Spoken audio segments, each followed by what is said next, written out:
The story opens inside the demon realm, not a battlefield, but a surprisingly serene space behind a gate, filled with peaceful scenery and scattered vegetation. A strange, snake-like creature appears, seemingly intent on devouring some plants. But these plants suddenly come to life. They're not ordinary flora, but radish-shaped beings called mandra who prepare to defend themselves. Just as tensions rise, the scene shifts unexpectedly. It was all a playful skirmish between the snake, named Sasa, and the three mandras. They've been mock-fighting like this for days, with Sasa having lost 99 times in a row. Overlooking them are two humanoid beings, one male with a hawk's head and a female watching the game with mild amusement. Nearby, a human applies moisturizer to some of the mandras, who enjoy the pampering. Meanwhile, a cheerful girl races toward a cook named Se-jun, who's preparing mouth-watering dishes using his special sauce, omelets and fried rice that make everyone around swoon in delight. The protagonist quietly watches all of this, surrounded by joy and warmth, realizing that life in the demon realm may not be so terrible after all. Flashback to the human world, one day, a gate opened to the demon realm, unleashing chaos. As monstrous invasions began, hunters awakened to protect humanity. But awakenings became rare, and the human defense began to crumble. In desperation, humanity turned to science, creating artificial life forms called chimeras, beings born from mixing human and animal DNA with monster cells and gate minerals, often using prisoners as test subjects. The result was a breakthrough. Chimeras became humanity's strongest weapon, drastically reducing casualties and helping stabilize the world. However, decades later, illegal labs began producing high-grade chimeras for the black market. In one such lab, scientists inspected a broken test subject, Chimera number 17. His arm was rotted and his brain partially damaged, making him unresponsive without direct orders. The researchers considered him a failure, fit only for disposal. The director, cold and calculating, decided to deploy number 17 on a gate-sealing mission, not to succeed, but to die there without a return order. Soon after, inside the demon realm, number 17 fought alongside a group of adventurers. But he didn't need help. He single-handedly obliterated monster after monster, using devastating powers like a spirit bomb to clear the battlefield. The adventurers were in awe, reduced to mere looters trailing behind his wake. Despite his damaged mind, number 17 showed unmatched strength and endurance. Days passed, the monsters kept coming, and yet the gate remained open. Eventually, the gate began to collapse. The adventurers prepared to retreat. One female hunter questioned whether they should bring number 17 back, given his crucial role in their survival. But the orders were clear: he was to be left behind. Her companion coldly reminded her that chimeras were emotionless tools. But number 17 had begun to understand. Even as he kept fighting, he realized no return order had come. As monsters overwhelmed him, tearing at his body, number 17 continued to defend the retreat route, fulfilling his mission to the end. Left behind and abandoned, he was ultimately destroyed. Later, the mission report revealed an astounding result. Not a single hunter died, and Chimera number 17 had defeated 1,823 monsters alone. At the moment of death, Chimera number 17 was remembering a forgotten past, which was vaguely appearing inside the Chimera's mind. He remembered, somehow, that he was once a complete human being and was abducted at the age of 9. A flood of images unfolded before his eyes, and even when the broken brain of the Chimera could not understand anything, he just watched everything silently. 80 years ago, he was born. Then, 70 years ago, he was inside an orphanage, fighting off the bullies that bullied him, and then getting punished when it was not his fault. It was then that he got out of the orphanage and tried living on his own, but it was too harsh. Some people came to abduct the little boy, chaining him and performing multiple experiments on him as a subject. Inside the illegal lab, he was chained down and given the number 17. He was administered S-class silk cocoon larva cells as the scientists waited for any reaction to appear. But even after multiple days, there were no side effects. Instead, 17 had gained special abilities. Still, his human appearance and consciousness were maintained because of his rare constitution. The scientists were happy, not ready to let go of the little boy, telling the others that they should keep transplanting cells until they saw a reaction and could find out how much his body could take. 64 years ago, even after administering multiple monster fluids, 17 was not showing any side effects, and was instead gaining multiple abilities. Cleaning floors with the monsters while using his physical and mental abilities, along with having skills that were once only special to monsters. One such day, while defeating a monster, 17 saved a lady and her daughter, who thanked him for saving them. But just as he turned around, he started showing signs of forgetting the orders given to him. 59 years ago, the condition worsened, and 17 wondered about what he had just been doing. One scientist noticed that 17 was having trouble remembering things. The psychotic scientist, however, was happy because side effects had finally begun to show. 54 years ago, we see that the scientists were recording something, that after transplanting over 500 types of monster cells for over 50 years, 17 had become an S-class Chimera, and now it was impossible to measure his potential. Number 17 was the research lab's greatest success. The latest event happened 20 years ago, as 17 transformed completely and was no longer human at all, not able to understand anything that was going on, only able to complete orders and do as he was told. 3 days ago, he was defeated by the monsters who flooded the gate, completing his mission but not able to retreat. But from the fluid secreted from 17, something strange started happening. A strange light fell onto a bone, which was part of 17. We come to know that the bone started gaining strange powers as it began rematerializing itself and forming a complete body. After a transplantation of a total of 527 types of monster cells, strangely and suddenly, 17 has been resurrected. His whole body is coming back and rebuilding itself slowly but surely, and he is turning back into a human, coming full circle. 17 was shocked, wondering if he had completely turned back into a human. But as he started using his monster abilities, they were not completely gone, and he realized that he was not entirely human, but instead had just regained the appearance of one. However, 17's brain was no longer broken, and he realized that quite some time had passed, and the research lab had not retrieved him. He knew that he was finally discarded. The experiment number on his wrist was gone too. The boy realized that now he no longer had ties with the lab. Then 17 remembered something.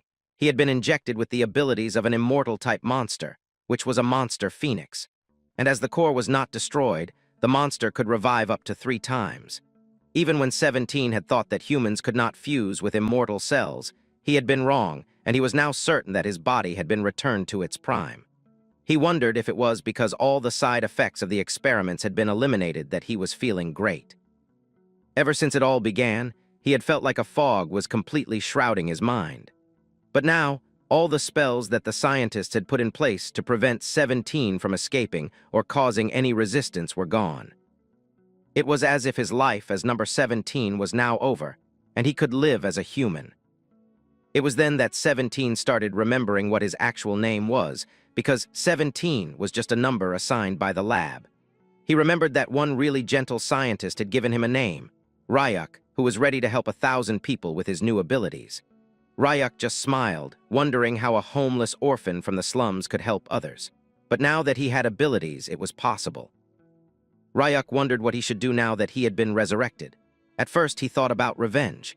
But revenge only made sense if the target was right in front of him, and that was not the case. Ryuk had once thought about revenge, but now the events were so far in the past that his desire for it wasn't as intense as before. And as he had no way to enter the human world, he knew that if he lived long enough, he would probably run into them.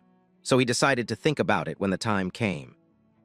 Now that he had come back to his senses, Ryuk noticed that he was completely naked, but it was none of his concern because he was in the demon realm anyway. He decided to try to live on like a real person, and the first thing he needed was to find clothes. Wondering when was the last time he wore actual clothes that felt good, Ryuk started moving toward a different place. As the scene shifted, we saw a beautiful landscape with a river. Ryuk thought about what he could make clothes out of since he had no materials. Just then, as he found the lake, he decided to look around for a bit. He saw a giant bird creature slammed to the ground, lifeless. Ryuk realized this was likely the result of a territory dispute among the various monsters. Even though the bird monster seemed quite strong, it had met its end. And judging by the lack of major wounds, Ryuk concluded that the bird had probably died from poison and not any physical injury. This was all in Ryuk's favor since he needed leather anyway. He immediately began transforming his hands into a blade like Alex Mercer from Prototype. As he had the abilities, he decided to go ahead. He remembered that back in the lab, they had taught him how to kill monsters properly. So he decided to cut the stomach in a straight line, then make incisions on the limbs to separate the leather. He decided to give it a try, but as soon as he stabbed the bird, the poison started spewing out and Ryuk completely inhaled it. To everyone's surprise, nothing happened to him. He thought it was just a bad smell and got a notification that there was no damage done. Still, he knew the smell and poison were bad, so he decided to wash it out. Then we saw some real censorship while the bird lay down. Ryuk was happy with his first attempt, as almost all the leather was extracted. The next step was to clear out all the poison from the leather so that it could be worn. But the boy was shocked to see that even though the leather looked soft, its material was heavy to lift and too stiff. Ryuk thought that maybe because it was monster leather, it was as stiff as iron plates. Just then he got an idea. He transformed his hands back to physical form and started slamming the leather with ferocious punches, not leaving any room for it to escape. The process he was doing was called tanning, which was used to remove hair, fats, and extra stiffness from the leather to make it soft. After multiple punches, the leather was finally soft and fluffy. Now Ryuk realized that he had found real industrial leather. The bird monster was still censored. Ryuk wondered if this much leather was enough for wearing, since he was quite tall. As he was contemplating, we saw the bird come back to life again with a tiny fire suddenly lighting up near its tail. The bird was shocked, wondering where its skin had gone. Meanwhile, Ryuk was tearing down the leather to make it fit, and he punched 2 holes into it to pass through his arms. After tightening it up with a leaf rope, Ryuk was happy with the result. The leather perfectly fit his body, and now his whole body could be covered. Just then, Ryuk realized that some of the poison had not been properly washed off. It had not fully disappeared, but since he didn't want to wash it again, he decided to wear it anyway. As he turned around, he saw that the bird was awake and wondered how it was still not dead.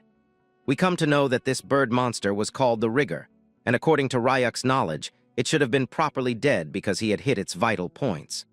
But then the bird started shaking its head, and Ryuk was shocked, wondering if it was just his imagination or if the bird was truly understanding him. Ryuk began thinking that if the Rigger was alive, maybe it was also one of the immortal types and could come back to life a few times. In the past, Ryuk would have definitely killed it since he was a hunter. But since the opponent was already weakened and no longer a threat, there was no need for Ryuk to kill the revived bird. Our boy started laughing, telling the bird that if it understood him, then it should know that both of them were lucky, and since this was their second life, they should do their best to live well. And if their fates were intertwined, they might meet again somewhere. After saying these words, he turned around and started walking away. He entered a cave while thinking that now that his clothes were sorted, he needed a place to stay. Inside the cave, there were multiple ferocious monsters, and one large-looking centipede tried to attack Ryuk. But in front of his raw power, it was nothing. Ryuk didn't even care about it until he came closer, and just with one flick of his hand, the centipede was finished, its head separated from its ugly body. Meanwhile, Ryuk was contemplating that the cave was too dark, so he decided not to live inside it. The scene shifted to a heavily snow-falling area, like an avalanche. Multiple monsters were shocked because when they tried to attack Ryuk, it backfired. The boy thought it would be tough to find food, so he rejected the place too. Inside the forest, Ryuk was getting funny smells, and inside the swamps it was too humid. He even tried going into lava mountains, but it was too hot and hard for him to stay without sweating. So finally, after going through all these places, Ryuk came outside and started looking around the valley. He spotted a location that looked pretty nice. It had a waterfall and nearby water enough for survival. There were also wild monsters that were edible. Even Ryuk could never have imagined that the demon realm was this beautiful. He decided to take a closer look and jumped from a cliff down to the ground. He saw that the water was actually clear and there were plenty of fish. Even though they were monster fish, Ryuk knew he could capture and cook them on the spot. It would feel like camping for him.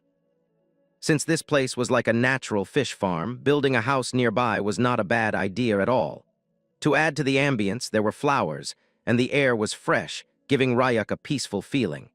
He finally decided that this would be the place to build his house. As the boy smiled, the scene shifted to another location nearby the valley, where a strange portal began sparking and opening, tearing through space. Someone came down at insane speed, crashing into the ground and kicking up a lot of dust. It was a small creature with robotic hands and red eyes, while a greatly evil aura emanated from him. As the robot looked around, he wondered if this place was the demon realm. Meanwhile, the scene shifts back again, and we see that Ryuk was looking at the spot where he was thinking of building his home, finding it good because he could also hear the sound of the waterfall about 10 minutes away. He finally decided to build his own house, and first, he needed a place to build it. So he used his powers of the Chimera to cut off multiple trees and to plane out the area a little so that he got a plain surface to build on and some wood to build with. He levitated multiple logs together and separated the good quality wood from the bad quality ones, knowing that it should be good enough. As Ryuk was walking around, he realized that the ground was too bumpy and needed cleaning up. So he slammed onto the ground with his monstrous whips and took out the tree roots with a jolt, clearing out the ground like a playing field. Knowing that the sunlight would come directly inside his house, he just moved his hands and feet according to what he felt. But still, the place was nice and clean. He started picking up the heavy logs and decided to choose the strongest ones and create pillars at the corners. After doing this, he was really having fun building his first house. Then he took slightly weaker wood and formed planks out of them and laid them onto the floor. For the walls, he decided to use mucus from the snail-type monsters, as he did not have any nails and needed to stick the logs together. He knew that whenever the snail mucus hardened, it became as tough as stone, and sticking the logs together with it would also work for waterproofing. For the finishing touches, Ryuk used his silk technique once again and threw it all around the place, making a net so that no one would come around his home, and if anyone dared to enter, Ryuk would come to know immediately. We see a really suspicious-looking house with a red aura emanating from far away, and just with 3 materials, logs, snail monster mucus, and silkworm cocoon thread, the house of Ryuk was finally complete. But it was still a bit disappointing because Ryuk felt like something was missing. He wanted to remember what a house looked like when he was a human. He remembered that inside the lab, they were taught by some people about a typical house and how it looked before the gates appeared. In the training videos, he saw that the humans always raised something in the yard, be it vegetables, flowers, or pets. But as you cannot find a dog in the demon realm, he decided to make a vegetable garden. But one question still remained. What could the boy even grow in the demon realm? Just then he remembered something, that there was a snow mountain nearby. So he thought he should plant some mandras from the mountains so that he had enough radishes. As the scene shifts, we see that Ryuk was in the snowy mountain once again, which was the mandra's habitat. It was around the summit of the snowy mountain where demonic energy was the strongest, so the mandras found it quite comforting. It was snowing at the whole place quite a lot, so Ryuk remembered that even on the day he was abducted to the lab, it snowed heavily, as if there was no end to it. Back then, it was so cold that Ryuk thought being kidnapped was rather a good thing. But just then he immediately got a realization that becoming a chimera does have its advantages, because now he did not have to worry about dying from cold or hunger. Ryuk noticed the demonic energy, which was at its peak, and he realized that he had finally arrived. As Ryuk analyzed the whole area, he saw a few leaves coming out of the ground, and he was thankful that he did not waste his trip because these were mandra's leaves. These mandras were delicate and vulnerable to stress, so they could die from even small environmental changes. Relocating them was a task, and Ryuk realized that young and adaptable individuals were probably better for it. He decided to take 3 roots for now, and as he took them out, he thought to himself that he should have covered his ears beforehand. But as he took out the mandra, he was shocked to see that the creature was cutely sleeping, and he thought there was something wrong with it. So he took out another one, and all 3 of them were actually sleeping soundly, not even waking up after being taken out of the soil. It was as if these cute creatures were talking in their sleep. Ryuk was familiar with the mandra scream, which was a phenomenon caused by humans cultivating mandras artificially. In the human world, where there was very little demonic energy, the mandras came under extreme stress, and if someone forcefully pulled them out, they would let out a shrieking scream and die along with the person who heard the scream. But since there was no scream, Ryuk guessed that it was because of the demon realm. They were not even resisting, and mandras had the nature of struggling to run away if they got out. But these cute creatures were slowly waking up, smiling while looking at Ryuk. Then he realized that maybe these creatures were recognizing Ryuk as a fellow creature of the demon realm, since his body also contained the mandra cells. But all this worked in Ryuk's favor because the less stressed the mandras were, the better they would grow. Later, when they would grow well, Ryuk wondered if he should ask for a few roots and make some trees because the fruit could be a snack. But he also knew that forcefully plucking the fruit could be extremely poisonous, so he decided to try and persuade the little creatures carefully. Suddenly, as Ryuk decided to go toward his house, several screams came into his ears from the opposite direction. He realized that there must be hunters nearby, and even though Ryuk was not able to comprehend why they came all the way to the dangerous snowy mountain, he decided that he should go and grab the gate stones from them. As the scene shifts, we see two adventurers who were actually brutally damaged from the monsters. One of them was cursing his other team members, realizing that they had used them as bait and ran away. But the other immediately told the first one to pull themselves together because the monsters were coming at them once again. These monsters were filthy-looking rabbits with jaws that opened like octopuses. The man was somehow able to protect himself for a while by using a blue-colored force field. But the monsters were so powerful that the defense wall was about to break, and the rabbits were rapidly scratching the wall like crazy. The man who was shielding both of them was almost crying, realizing that he should have stuck to menial chores and not come looking for a chimera. As the defensive wall broke down from the punches of the rabbits, the man screamed for somebody to save him, and just then, something dropped down from the sky, scattering all the snow around it. Even the deadly rabbits were shocked, and the adventurers wondered who or what it was. They were shocked to see the silhouette of a person coming out from the smoke. It was none other than Ryuk himself, who realized that these were the snow rabbits who were low-level creatures in front of him. The monsters tried attacking our boy, but they sensed something really evil and maniacal inside him. So even before Ryuk got to them, the rabbits ran away, knowing that it would be instant death for them. The adventurers were shocked, not able to believe that the B-class monsters were running away at the sight of a mysterious man. Nonetheless, they started thanking our boy for saving them, introducing themselves as Seong and Kim. Upon asking the boy's name, he introduced himself as Ryuk. Hearing the name, Kim thought the boy was mysterious, and with the outfit that Ryuk was wearing, he was thrown off even more. Ryuk asked the adventurers what they were doing at the snowy mountain when they looked like D-class hunters. The adventurers gave an obvious explanation, that they needed money and they were not getting it by doing menial chores. They explained that they had received a request to capture a chimera, and as the reward was good, they decided to do it. Ryuk was alerted, wondering if they were searching for him instead. But the adventurers further explained that one test subject had escaped from the lab and it was a mechanical creature, so it jumped into the gate while fleeing.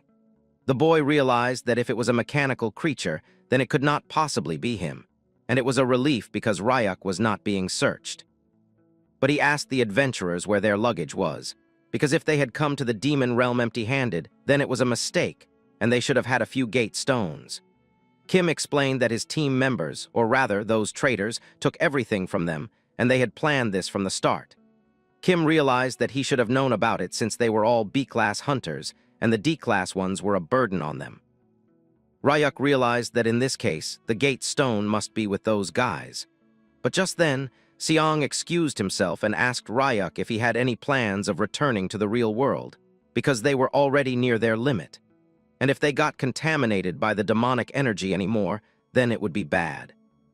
We come to know that the time a hunter can endure in the demon realm varies greatly depending on their awakening class. And if they do not return to the human world in time and purify the demonic energy, then most of them will die.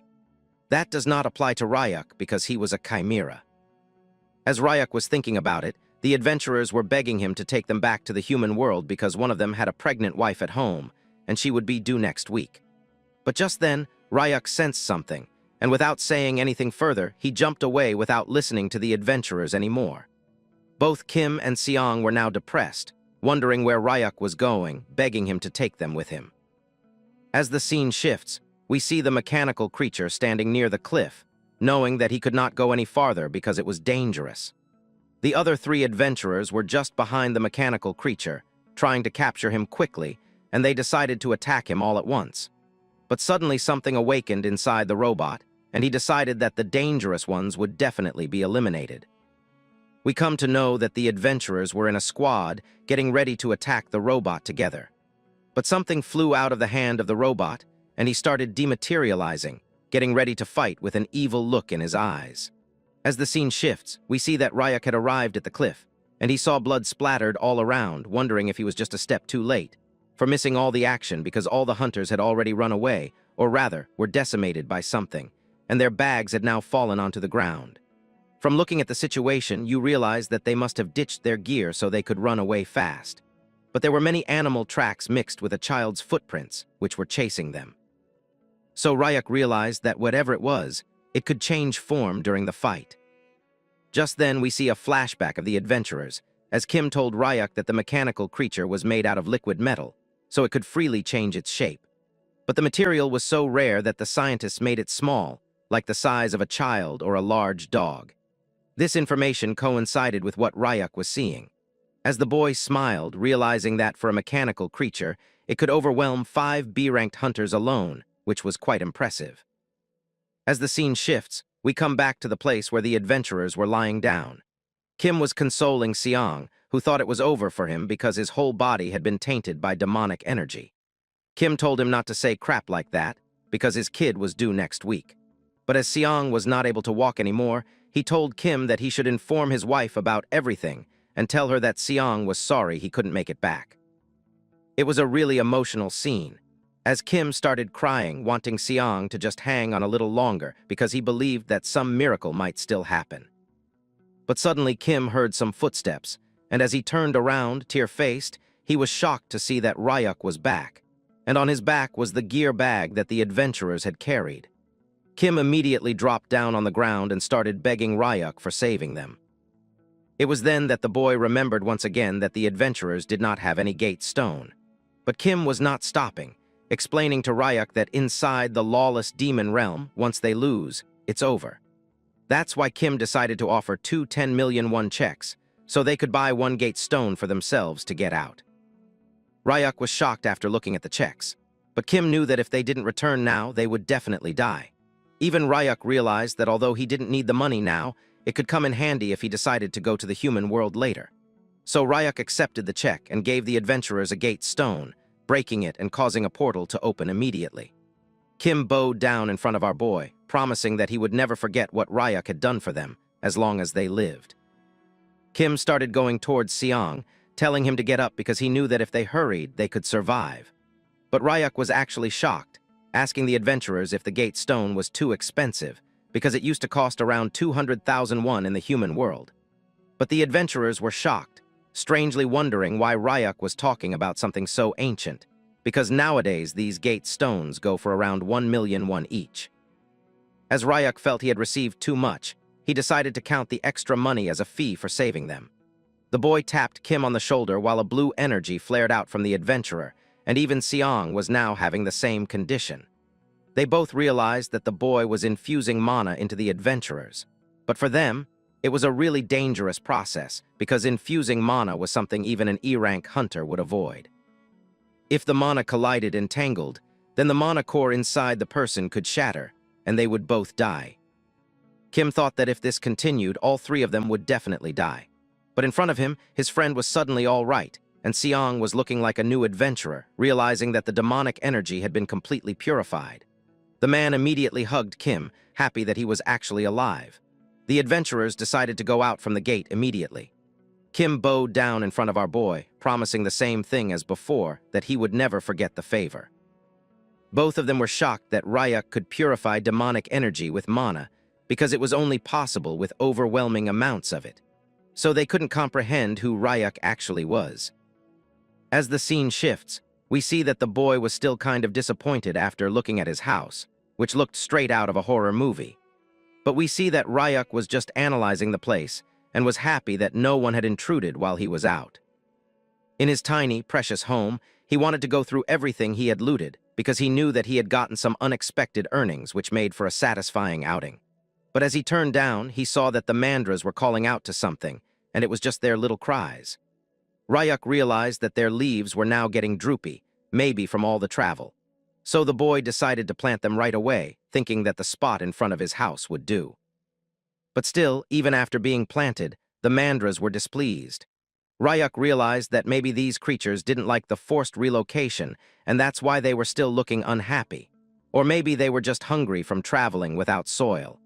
So Ryak decided to give them some mana, because it usually helps to power up creatures. After getting enough mana, the mandras were smiling once again like the cute creatures they were. And as they smiled, Ryak was happy too, thinking it was successful.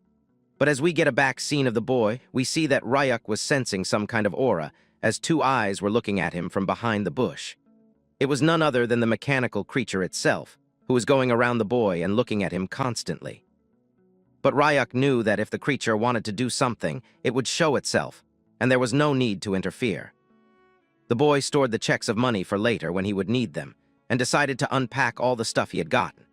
There were many things, including a portable burner and cooking set, which were essential gear for outdoor cooking, along with gate stones and spare clothes. There were 8 gate stones that let the user travel freely between the human world and the demon realm. And with the spare clothes, Ryak had some extra wear, but he realized that they were contaminated and needed washing. The boy had also gotten 2 sleeping bags, so now he didn't need a bed to sleep. But suddenly Ryak noticed that inside the bag was a bowl of ramen, and he remembered that the last time he had it was back in the orphanage. As he was hungry, he thought it was the perfect time to cook some ramen. He read the ramen cooking instructions and went out to grab some water. But just then, multiple monster fishes came attacking the boy. He was as calm as he could be, just like Lin, as he decided to flick the fishes lightly so they wouldn't get decimated. He thought that fish might taste good inside the ramen. And for eggs, he grabbed some monster eggs instead of actual poultry eggs, along with something crunchy to substitute the green onions and other toppings for taste. As the ingredients were ready, he decided to go back inside. But we see that the mechanical creature was also following our boy, and its stomach was rumbling like crazy as it realized that Ryak was going to cook. On the other hand, the boy turned on the pocket stove and started cooking the ramen altogether with all the ingredients at once. Even though the instructions didn't say when he should add fish, he decided to just boil it all together for the taste. But as the cooking continued, a vicious smell was spreading all around his house, and the mandras were not able to breathe in such a suffocating stench. Even the boy wondered if this was how ramen was supposed to smell, but since he had eaten it a long time ago, he didn't know what was going on. Meanwhile, the mechanical creature was also getting attracted by the cooking smell. Wanting some too, it immediately transformed into a cute dog because it had seen in the lab that humans liked dogs, and those who looked pitiful would get help. So it started crouching on 3 legs, pretending to be injured and whining. But Ryak immediately realized that it was the same mechanical creature who had been trailing him for quite a while, and now it had turned into a dog. Ryak wondered if it was trying to lower the boy's guard and was pretending to be hurt to gain sympathy. But from its actions, Ryak realized that the creature was just a clueless young specimen who was smiling after looking at him. As the boy wondered how such a thing could escape the lab and make it into the demon realm when it was so obvious, Ryak just looked at the dog, telling it that the food was ready and that it would get some too.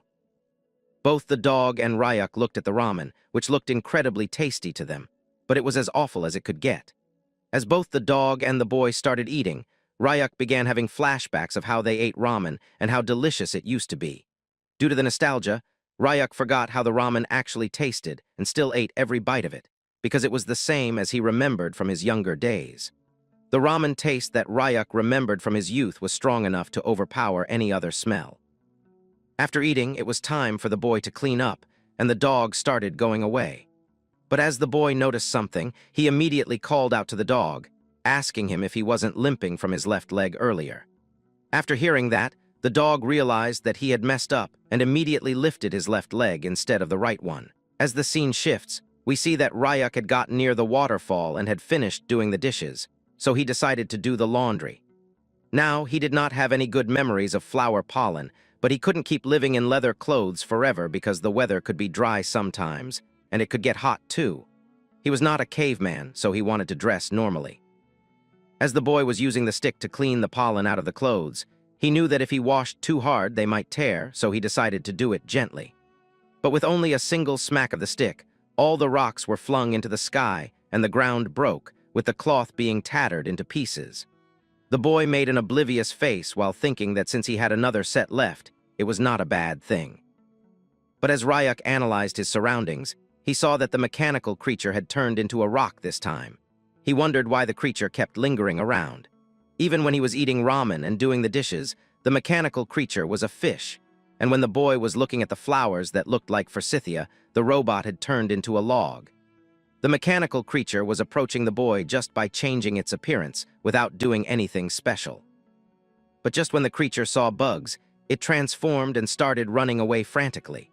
We come to know that the robot hated bugs, and from this, Ryak realized that the mental age of the mechanical creature was probably under 5 years old. And with the awkward speech patterns it showed, Ryak knew that the robot had a side effect from when a young Chimera was forcefully injected with knowledge that its brain could not process. Even when Ryak had spotted the now transformed robot, he acted like he saw nothing, and the robot wanted to hide as soon as it could. As the flashback ends and the scene shifts, we see that Ryak was finally able to clean a piece of t-shirt, slowly but surely realizing that doing laundry for him was more difficult than he would have ever thought. But still, he managed to get it done. Now that he was looking at it, he realized that the t-shirt was small for him and he would not be able to wear it. Still, he decided to dry it up because, after all that washing, throwing it away would be a pity. As he needed to go and check the state of the mandras, he went away. But as soon as Ryak disappeared, one rock opened its eyes, and we see that it was the robot, who was happy after looking at the piece of cloth. Thinking that since Ryak was also wearing clothes, the robot was going to wear them too, and this t-shirt was a perfect fit for it. Now the robot was happy, declaring that these clothes were hers to claim. And just then, the robot started transforming itself into a human with long hair, and we come to know that the robot was actually a female, not a male. After wearing the t-shirt, she took the human form, which fit everything perfectly. As the scene shifts, we see that Ryak was now in a dilemma, wondering what was happening with the mandras, because they were withered once again, and even they didn't know what was happening. The leaves kept withering and the roots were a bit dry too. That was strange because the boy had pulled out weeds at the exact time, and all the weeds were already out of the field. But then he realized that something was deep inside the ground. As the boy started digging out every bit of it, there were all sorts of things underground, and also little worm monsters that were feeding off the energy of the mandras. Ryak now decided to grind it thoroughly to make it smooth, so that his mistake would not be repeated. It was just a temporary relief, and the mandras were happy. But Ryak knew that he needed to make a proper vegetable bed around them, so he wondered if he should just make it about the size of his house. Just then, cute little steps appeared in front of the boy, as the robot, now turned into a cute girl, said hello to Ryak. The boy immediately knew that it was the robot and thought that she took a human form because she was ready to talk. The girl tried to act all surprised, asking Ryak if this log house was his. Now that Ryak had started talking with her, she was pleased, asking the boy if he was a native around here. Ryak wondered if he should tease the little girl for a while and asked her which tribe she was from. The robot was shocked, trying to dodge the question, explaining that she came from beyond the waterfall, really far away. She had traveled so far that Ryak would not be able to know where it is. It was such an obvious lie that Ryak decided to have fun, asking the girl if she was from the coconut tribe just beyond the waterfall. Knowing nothing about it, the girl immediately shook her head, declaring that she was from the coconut tribe. But then Ryak immediately noticed that she was wearing the shirt that he had washed. The girl became angry, telling Ryak that in their tribe there was a rule: whoever picks something gets to keep it, so now the shirt was hers to claim. Ryak thought for a while and told the girl that she could have it. But then Ryak asked her why someone from the coconut tribe was so far away from them. Hearing that, the robot girl explained that she was expelled from her tribe and had a favor to ask. She screamed with all her might, telling Ryak that she wanted to live with him and would love it if Ryak would allow it.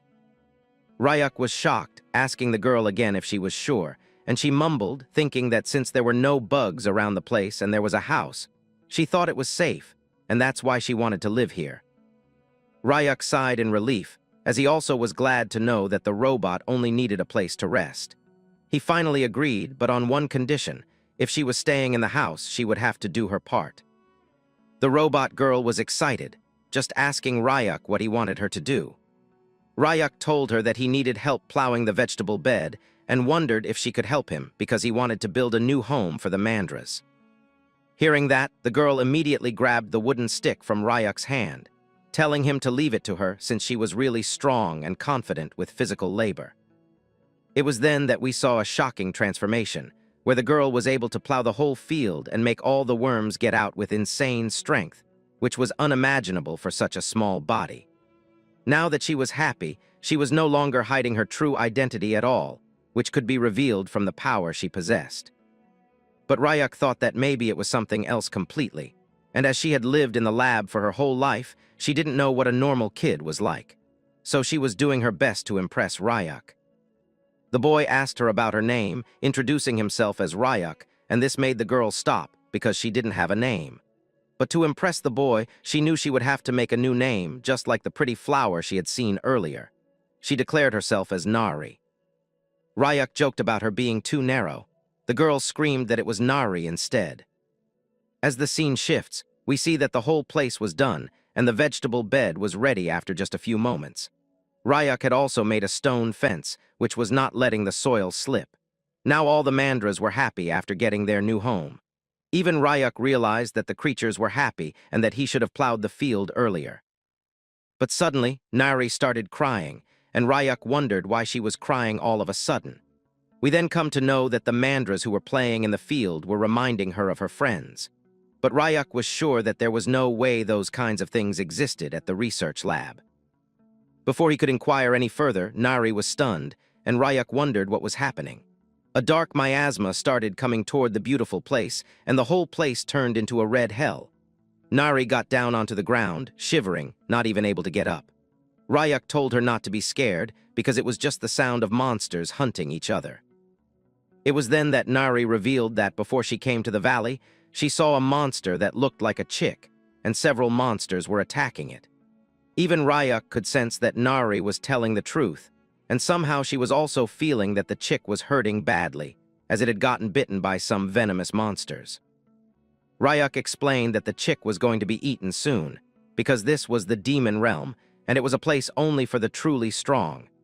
But then Ryuk suddenly asked the girl if she wanted to save that monster.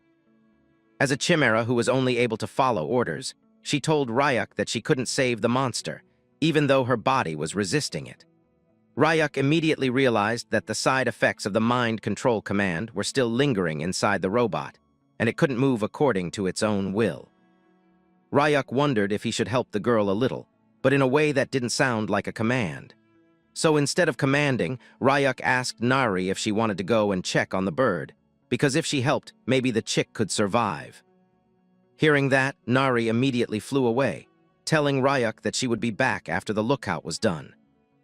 As the scene shifts, we see that multiple ant-like monsters were attacking a cute little cotton ball of a chick.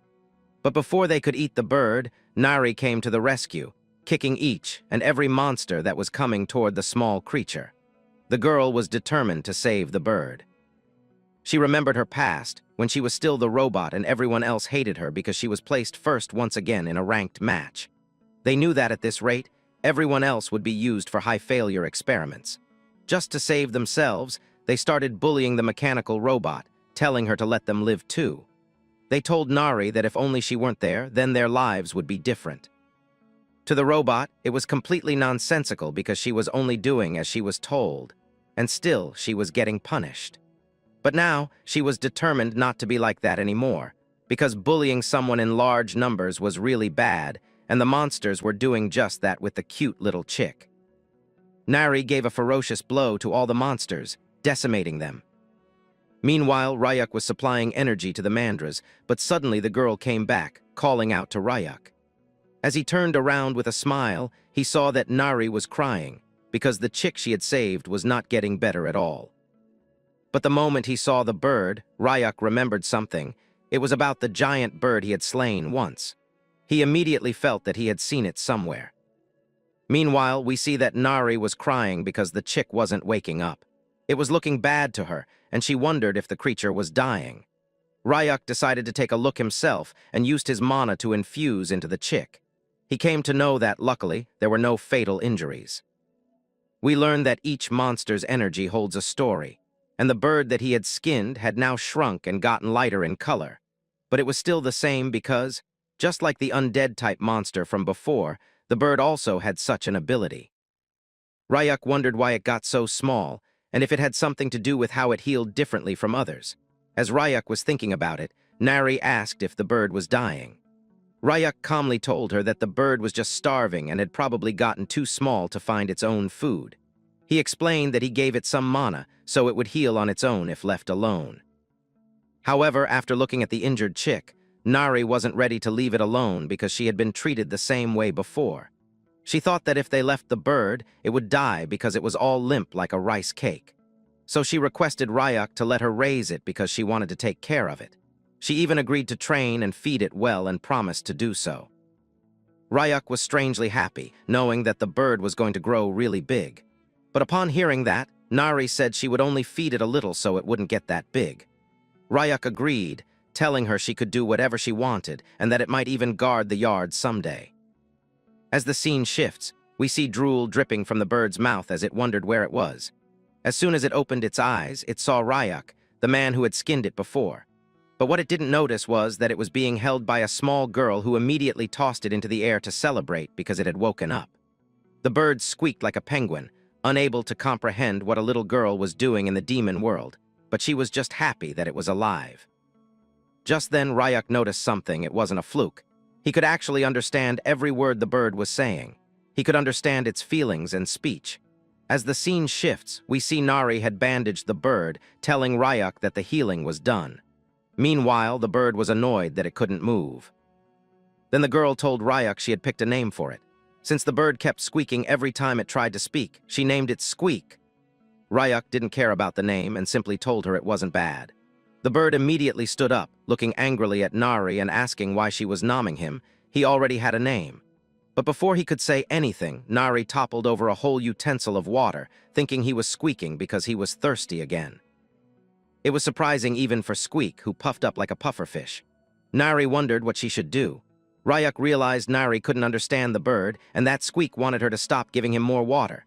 Instead of letting the bird speak, Ryak told her to stop giving it water, otherwise it could be harmful. But Nari misunderstood, thinking it wasn't thirsty but probably hungry, so she should find food instead. Meanwhile, Ryak noticed he had more stuff lying around, so he thought about building a storage shelf. Since he didn't need it too big, he cut a medium-sized log into pieces, but as soon as the blade touched it, the wood cracked in half. Ryak wondered what went wrong since he did the same with logs for the table and chairs, and they hadn't cracked. Squeak watched from a distance and toppled over the table, telling Ryak that the wood had a different color, meaning it was softwood, not hardwood. Ryak didn't turn but asked if the wood's strength changed by type. Squeak confirmed it. Ryak then asked what wood color was the strongest, and the bird replied it was obviously red oak. Then the bird realized Ryak could understand him, which was shocking. No human could speak the monster language. But Ryak didn't react and instead wondered where he could find red-colored wood. Squeak, still having all his powers, decided to try mind control on Ryak to find out more. But as he started his mind-reading skill, he saw that Ryak continued speaking while a giant monster inside him blocked all the mind waves. Ryak calmly asked why he couldn't find the red-colored wood even after searching. Now the bird was sweating and pale, realizing Ryak had blocked the mind-reading and could hear him loud and clear. Ryak explained he could hear the bird's thoughts as human words. Strangely, the bird could also understand human speech. Squeak hesitated about whether to tell Ryak the truth, but the boy assumed he was probably a rare smart monster, something he'd only heard about, never seen. Ryak asked if they'd met before, and Squeak admitted they had. He really wanted to meet Ryak again. Ryak was shocked, but the bird explained that Ryak had saved him, and from that day he had promised to return the favor if they ever met again. Ryak realized that when he removed the leather from the bird's body, the poison was also removed, and its core remained intact. Yukyuk was happy, realizing he'd done a good deed. He asked the bird if it could help now, and the bird agreed after some hesitation, telling Ryak to follow him to where the redwood was growing. As the scene shifts, we see fire all around, and Nari is screaming while running from someone. She yells for him to get away, not wanting to go back to the lab.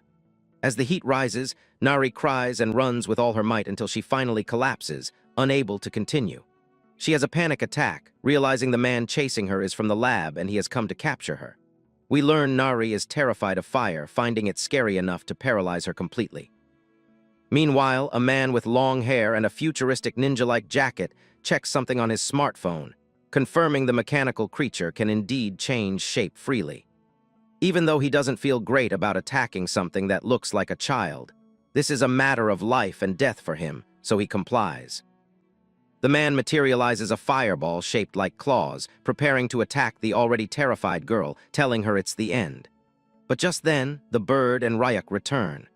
Ryuk is annoyed. He just wanted to finish the shelf and eat, and now someone's interrupting their peace. Even the bird is angry, deciding to help the girl first and return to the woods later. Ryuk realizes Nari is scared of fire, and it's so frightening to her that she doesn't look okay. He decides to put out the fire first. The bird wonders what kind of jerk would hurt a crying child. On the other hand, the man is surprised to see someone who looks like a caveman, wondering where Ryuk came from. He assumes Ryuk is also after the mechanical creature and tells him to leave while he's still being nice. But Ryuk, annoyed by the man's chatter, says he talks too much, and it's getting on his nerves. Now even the man is annoyed, thinking Ryuk has too much attitude for someone who just showed up. He raises his hands and slams them onto the ground, unleashing a large-scale fire attack. Ryuk remains calm. Instead of attacking the man directly, he targets the cliff above him, causing a landslide of rocks to fall onto the man. The fire user is too clumsy to detect the attack and is immediately buried. After everything calms down, Ryuk checks on Nari and asks how she's feeling. The girl slowly gets up. Ryuk tells her that if she's scared, she should knock that fear out cold, and when it wakes back up, knock it out again. While saying this, Ryuk walks up to the man and grabs his hair to pull him out, only to be surprised when a wig comes off. The man is actually bald, his shiny head reflecting the sunlight. After Ryuk looked at the bald guy, he was shocked, wondering why this young man was so bald. Even the bird seemed to pity the boy. On the other hand, Kim stared at the shiny head and burst into laughter like a crazy girl, thinking Baldy was really funny. Since the man had been subdued for Kim, he didn't seem so scary anymore. Unique, however, was a little troubled because only a few minutes ago Kim had been pushed around by Baldy. That alone wasn't unusual. But then the bird told Ryuk that once he saw what it was about to show him, he would understand the situation better. The bird activated mental resonance, an ability that allowed one to see into an opponent's memories and could also transmit them to others. Suddenly, a flashback of Kim's memory appeared. A senile scientist was experimenting with a strange metallic liquid, and it was Kim Nari who was being developed. As she gradually gained self-awareness, she realized things were bad. The scientist repeatedly used fire in his experiments on her, which explained her deep fear of flames. Under the excuse of durability testing, the liquid form she inhabited was burned again and again. The scene shifted as Ryuk tapped Kim on the head, complimenting her for doing well. He knew her trauma wouldn't vanish so easily, but this was at least a step forward. Then he asked the bird what they should do with Baldy. Hearing this, Kim smiled and told Ryuk that she had an idea. The scene changed to Baldy hanging by a rope near a waterfall, with water pouring continuously over him. The stream made him nauseous, while Kim laughed, saying that if Baldy was drenched, fire couldn't reach them, and the uncle wouldn't be scary anymore.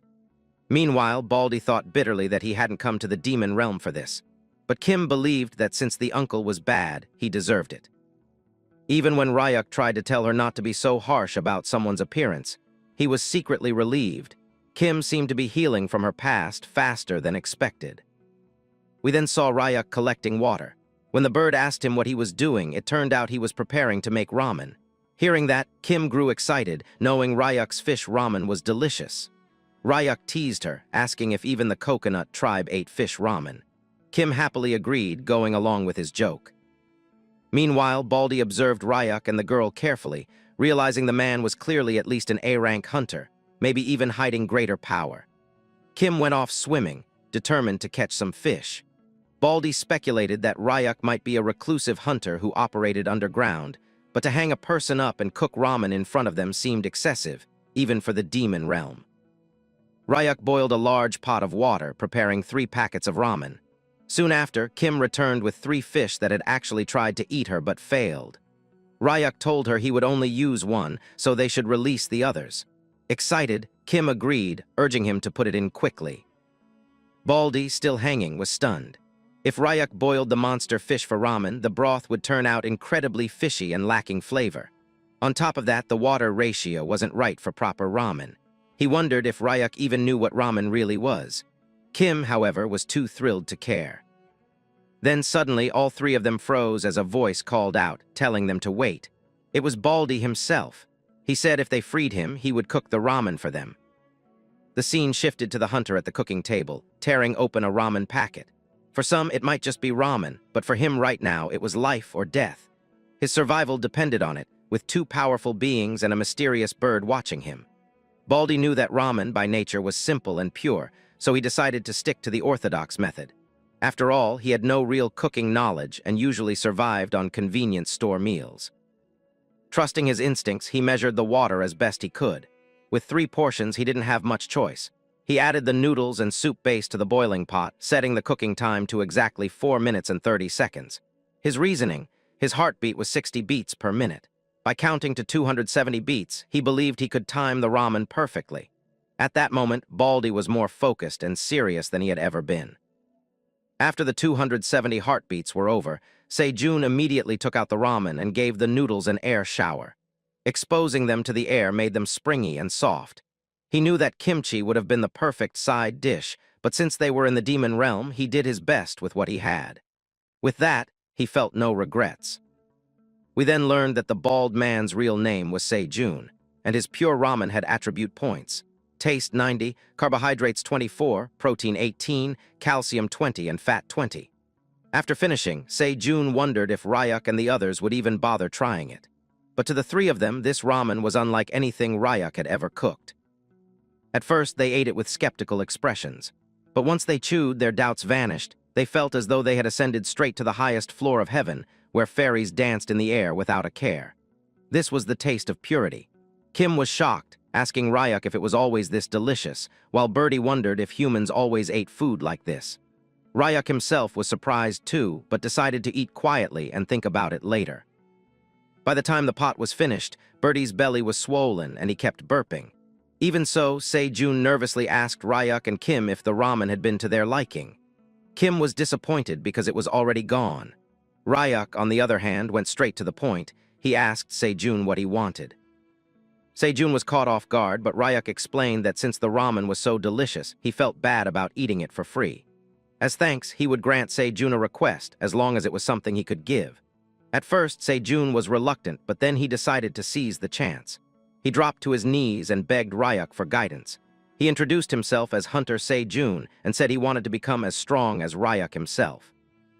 Ryuk was stunned, wondering why he was suddenly being treated like a teacher.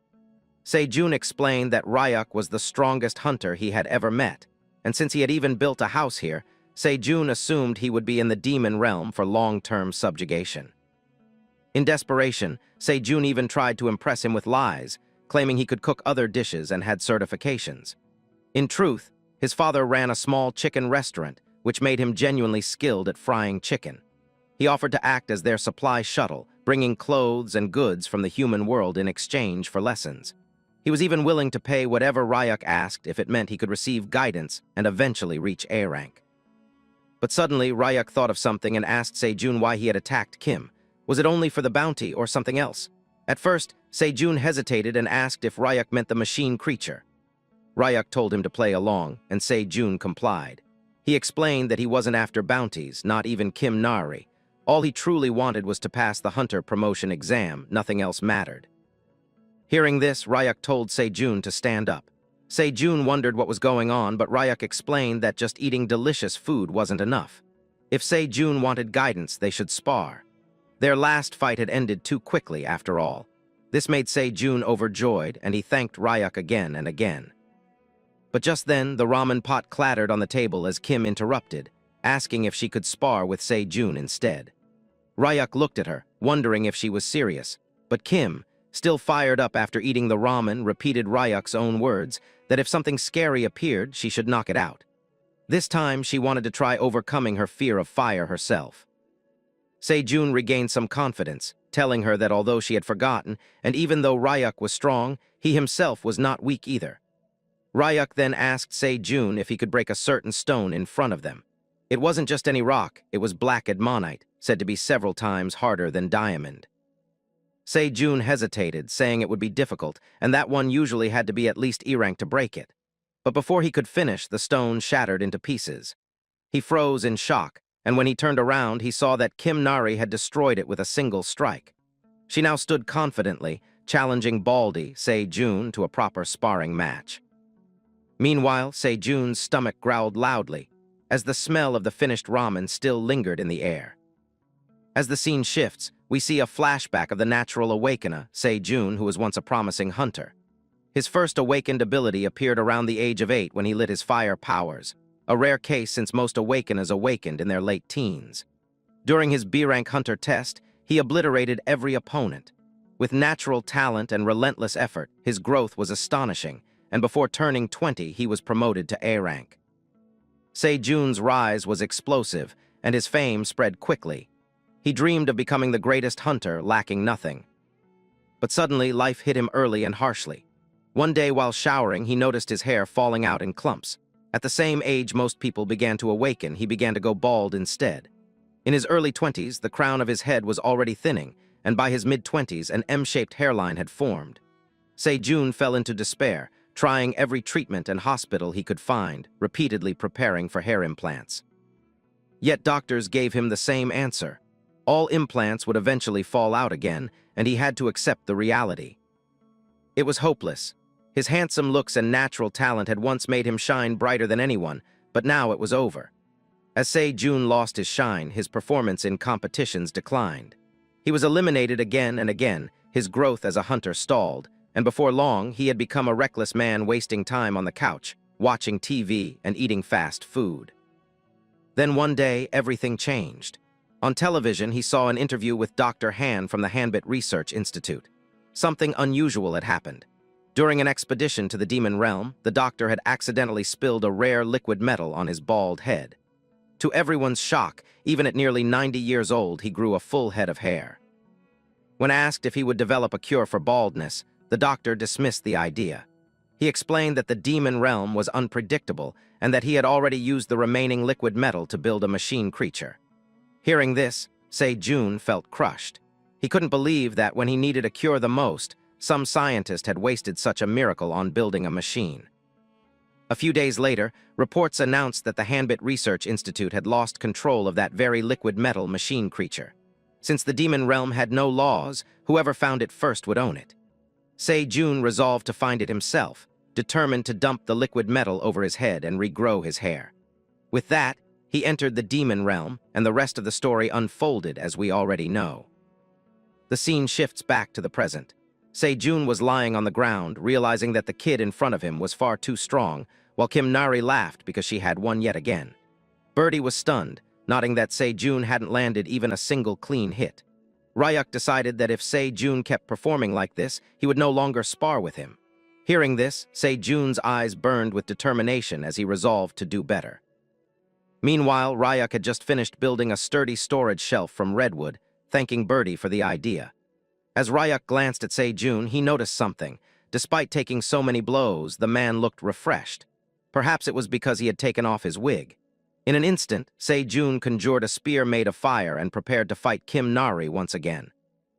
Even Birdie admitted that Se-jun's fire control wasn't bad, though he was still losing to a child. Ryuk explained that Kim wasn't an ordinary child. In the next clash, Se-jun charged toward Kim Nari, determined to win this time. Just as his flame staff was about to strike her, she completely transformed into her liquid metal form, evading the attack with ease. Then she rematerialized into her human form and kicked him hard, sending him flying several meters before crashing down, splitting the rock nearby with a massive crack. Kim Nari laughed again, proud that she no longer feared fire, and it was all thanks to Se-jun. The man lay there, wondering if this was the limit of his life as a B-rank hunter with no more techniques left to use. Yet he refused to give up. Deep down, he knew that only in the demon realm could someone like him, who was often seen as a failure, still have a chance. He was not a man who knew how to surrender. So he stood, looked at Kim Nari, and called out once more, asking for just one more round. But suddenly, before the round even started, Se-jun began to have a nosebleed. Seeing this, Ryuk asked how long he had been in the demon realm. Se-jun answered that it had been 9 days. Ryuk explained that with his current rank, staying any longer would kill him from mana corruption, and that he should return immediately. Se-jun wanted to stay, but he knew he had no choice. Ryuk then complimented him, saying he had the potential to reach A rank if he worked hard. At first, Se-jun did not believe him, telling Ryuk that he had failed the A rank test 6 years in a row. In reality, failing 3 years in succession usually meant there was no chance of improvement. But Ryuk assured him that his mana had not yet fully matured, and he should not give up. Hearing this, Se-jun nearly cried. Ryuk added that before returning he should purify his mana properly. Se-jun had no words but gratitude, thanking Ryuk and Kim Nari again and again, promising that he would give his all and asking them to watch over him. Ryuk also decided to help raise Se-jun up to A rank. As the scene shifted, the group was getting ready to return to the real world. Se-jun wondered if they needed anything besides ramen itself, but Ryuk told him it was enough for now. Se-jun prepared to leave and promised to return to the demon realm soon. As he stepped through the portal, Kim Nari told him to take care, and in return he told her to train well, promising to beat her the next time. Then suddenly, he remembered his wig and asked Ryuk if he had seen it. Ryuk denied it, saying he hadn't. Se-jun wondered where it had gone, but decided to check for it after returning. Meanwhile, Birdie wore a serious expression. Ryuk asked what he was thinking. Birdie explained that if Se-jun were to betray them, it would be dangerous, since he could bring other hunters back to capture Kim Nari. Ryuk reminded him that he could read memories if he wished, and he had already confirmed that Se-jun's desire to grow stronger was real, and his baldness genuine. Knowing the man's sincerity, Ryuk believed Se-jun was worth training. Kim Nari, still puzzled, finally asked Ryuk if he could really understand whatever Birdie was saying. Ryuk realized he had never mentioned it, and explained that he could indeed understand Birdie. He even told her that he had built the storage shelf with Birdie's advice, which was why it looked so neat. Still, Kim thought the place was a little too dark. Ryuk transformed his hand and cut a section of the wall to make a window. But just then, he saw a laser cutting through the wood on the other side. Kim Nari had already created her own window with Birdie's help. With the place brighter, she said she liked it. Ryuk smiled and complimented her. He also explained that if Kim liked having a window, they would need a light source for the night. She asked how they would manage that, and Ryuk told her about a material called luminous glow stones, which gave off light in the dark. If they gathered a few and hung them from the ceiling, it would brighten the whole room. Birdie was shocked and asked if Ryuk even knew where to find them. Ryuk simply smiled, saying there were some in the volcanic region. Birdie warned that the volcanic region was one of the most dangerous places for hunters and also his own hometown.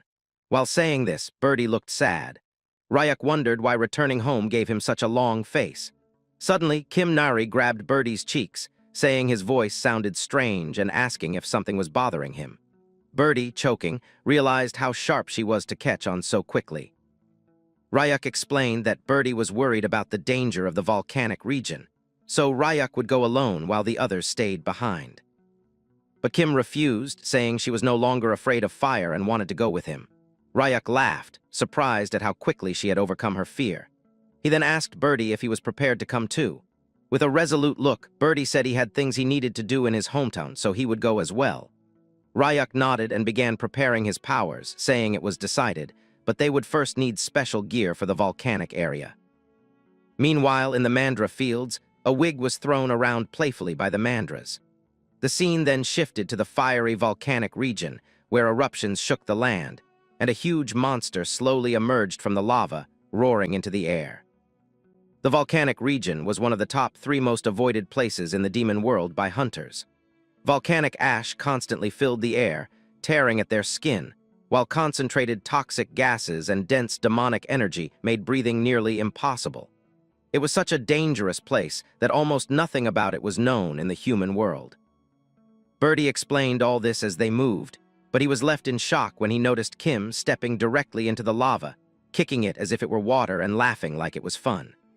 Ryuk also realized that Kim was literally playing with fire. Birdie knew she was originally a mechanical being, so it was somewhat normal for her, but what unsettled him was how Ryuk could also withstand the deadly atmosphere without issue. When Birdie asked about it, Ryuk smiled slightly and revealed that he was actually a Chimera hunter. Birdie had already suspected as much, but Chimera hunters usually didn't look human. Ryuk explained that he too had once been different, but after regenerating, he had taken on a human appearance again. Then he turned the question back to Birdie, asking if he was really comfortable staying with them, since Birdie was a monster and hunters would normally dislike his presence. Meanwhile, Kim nearly burned her clothes before stopping, acting as though nothing had happened. Birdie replied that it wasn't so bad being with them. In fact, it was fun being able to talk to someone, and Ryuk and Kim didn't seem like bad people. Ryuk smiled, relieved by his words.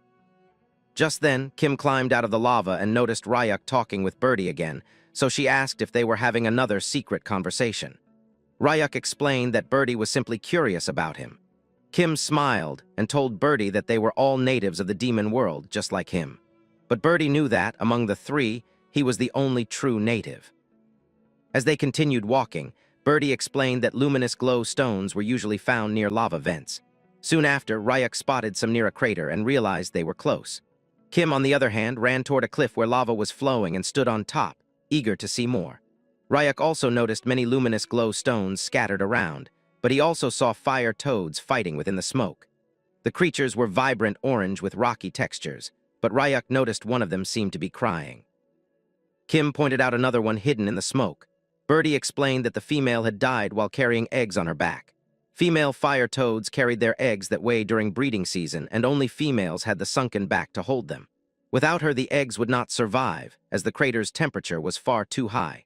That was why the surviving fire toad seemed so distressed. Kim grew emotional after seeing it, while Ryuk thought for a moment and told her to wait. He jumped down toward the creatures, and Kim wondered where he was going. As the fire toad noticed him, it gurgled angrily. Birdie warned Ryuk that the creature was extremely sensitive at the moment and might think he was a threat.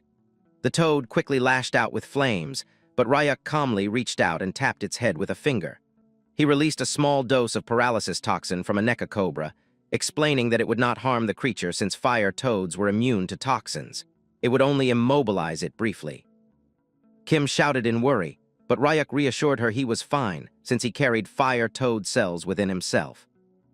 Assessing the situation, Ryuk knew nothing could be done for the dead female, but the surviving one still had a chance. As the paralyzed toad lay still, Ryuk carefully placed the abandoned eggs onto its back, telling it to hold on until they hatched. Soon after, the toad recovered and turned toward the resting female, almost as if to say goodbye. Then it leapt high into the air, landing heavily some distance away. Kim was stunned as it turned to look at her one last time before moving away, leaving them all in silence. The fire toad began hopping away. As it moved, Kim realized the creature had looked back at them, and it almost seemed like it was thanking them. Ryuk, however, thought that maybe the toad had only been looking once more at the lifeless body of its mate, and that was probably all it was. Ryuk then called out to Kim, telling her to come down quickly because they needed to gather the luminous glow stones and return home without wasting any more time. Kim became excited, deciding to dig the stones out quickly so they could head back. She began plucking luminous stones from the cracks, admiring how pretty they were. Ryuk reminded her to be careful, warning that she could get hurt if one slipped and fell.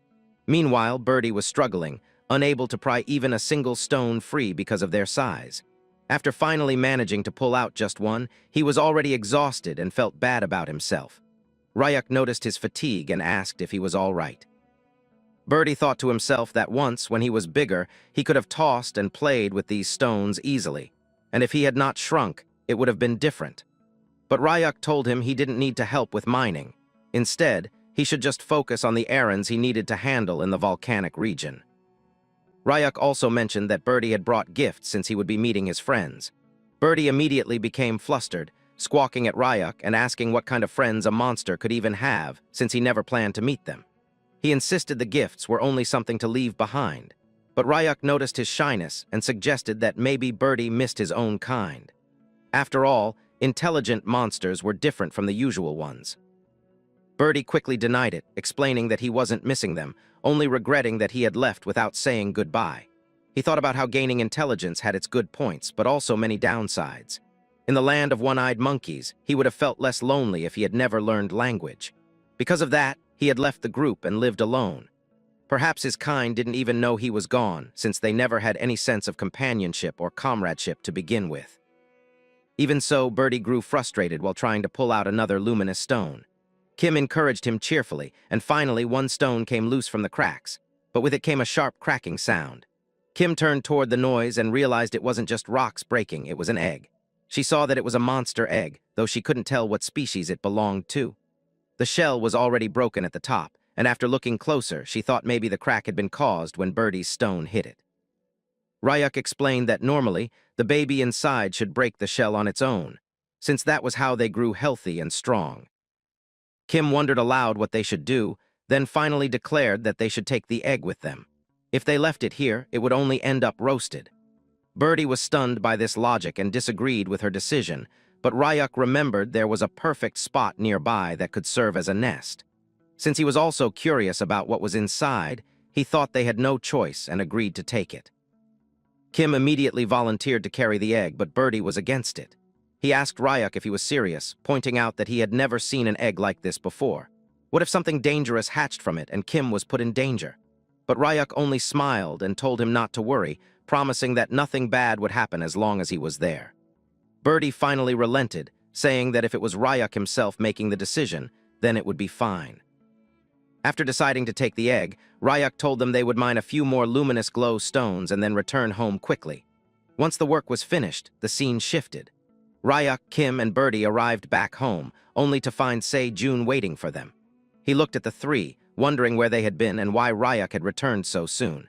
Instead of pressing him, Se-jun simply stepped forward and offered to carry Ryuk's luggage. Ryuk handed it over but warned him it was heavy. Se-jun, confident in his strength, still found the bag impossible to lift and wondered what on earth Ryuk had been carrying to make it so heavy. Looking closer, Ryuk noticed Se-jun's face was damaged and wondered what had happened to him. Meanwhile, back in the volcanic area, a giant packet of ramen had been left behind by Birdie as a gift. His monster friends were eating and dancing around it, completely absorbed in the flavor. As the scene shifted, Ryuk wanted to know from Se-jun what had happened to his face and if he had gotten into a fight. Ryuk had never thought of him as the type who would end up beaten, yet according to Se-jun, he often got hit by Kim back in the demon realm. Without giving a proper answer, Se-jun quickly ran off, calling out that he was hungry and urging Ryuk to hurry with the meal. The focus then moved to Ryuk, who was busy carving luminous stones. Kim came over and asked him what he was working on.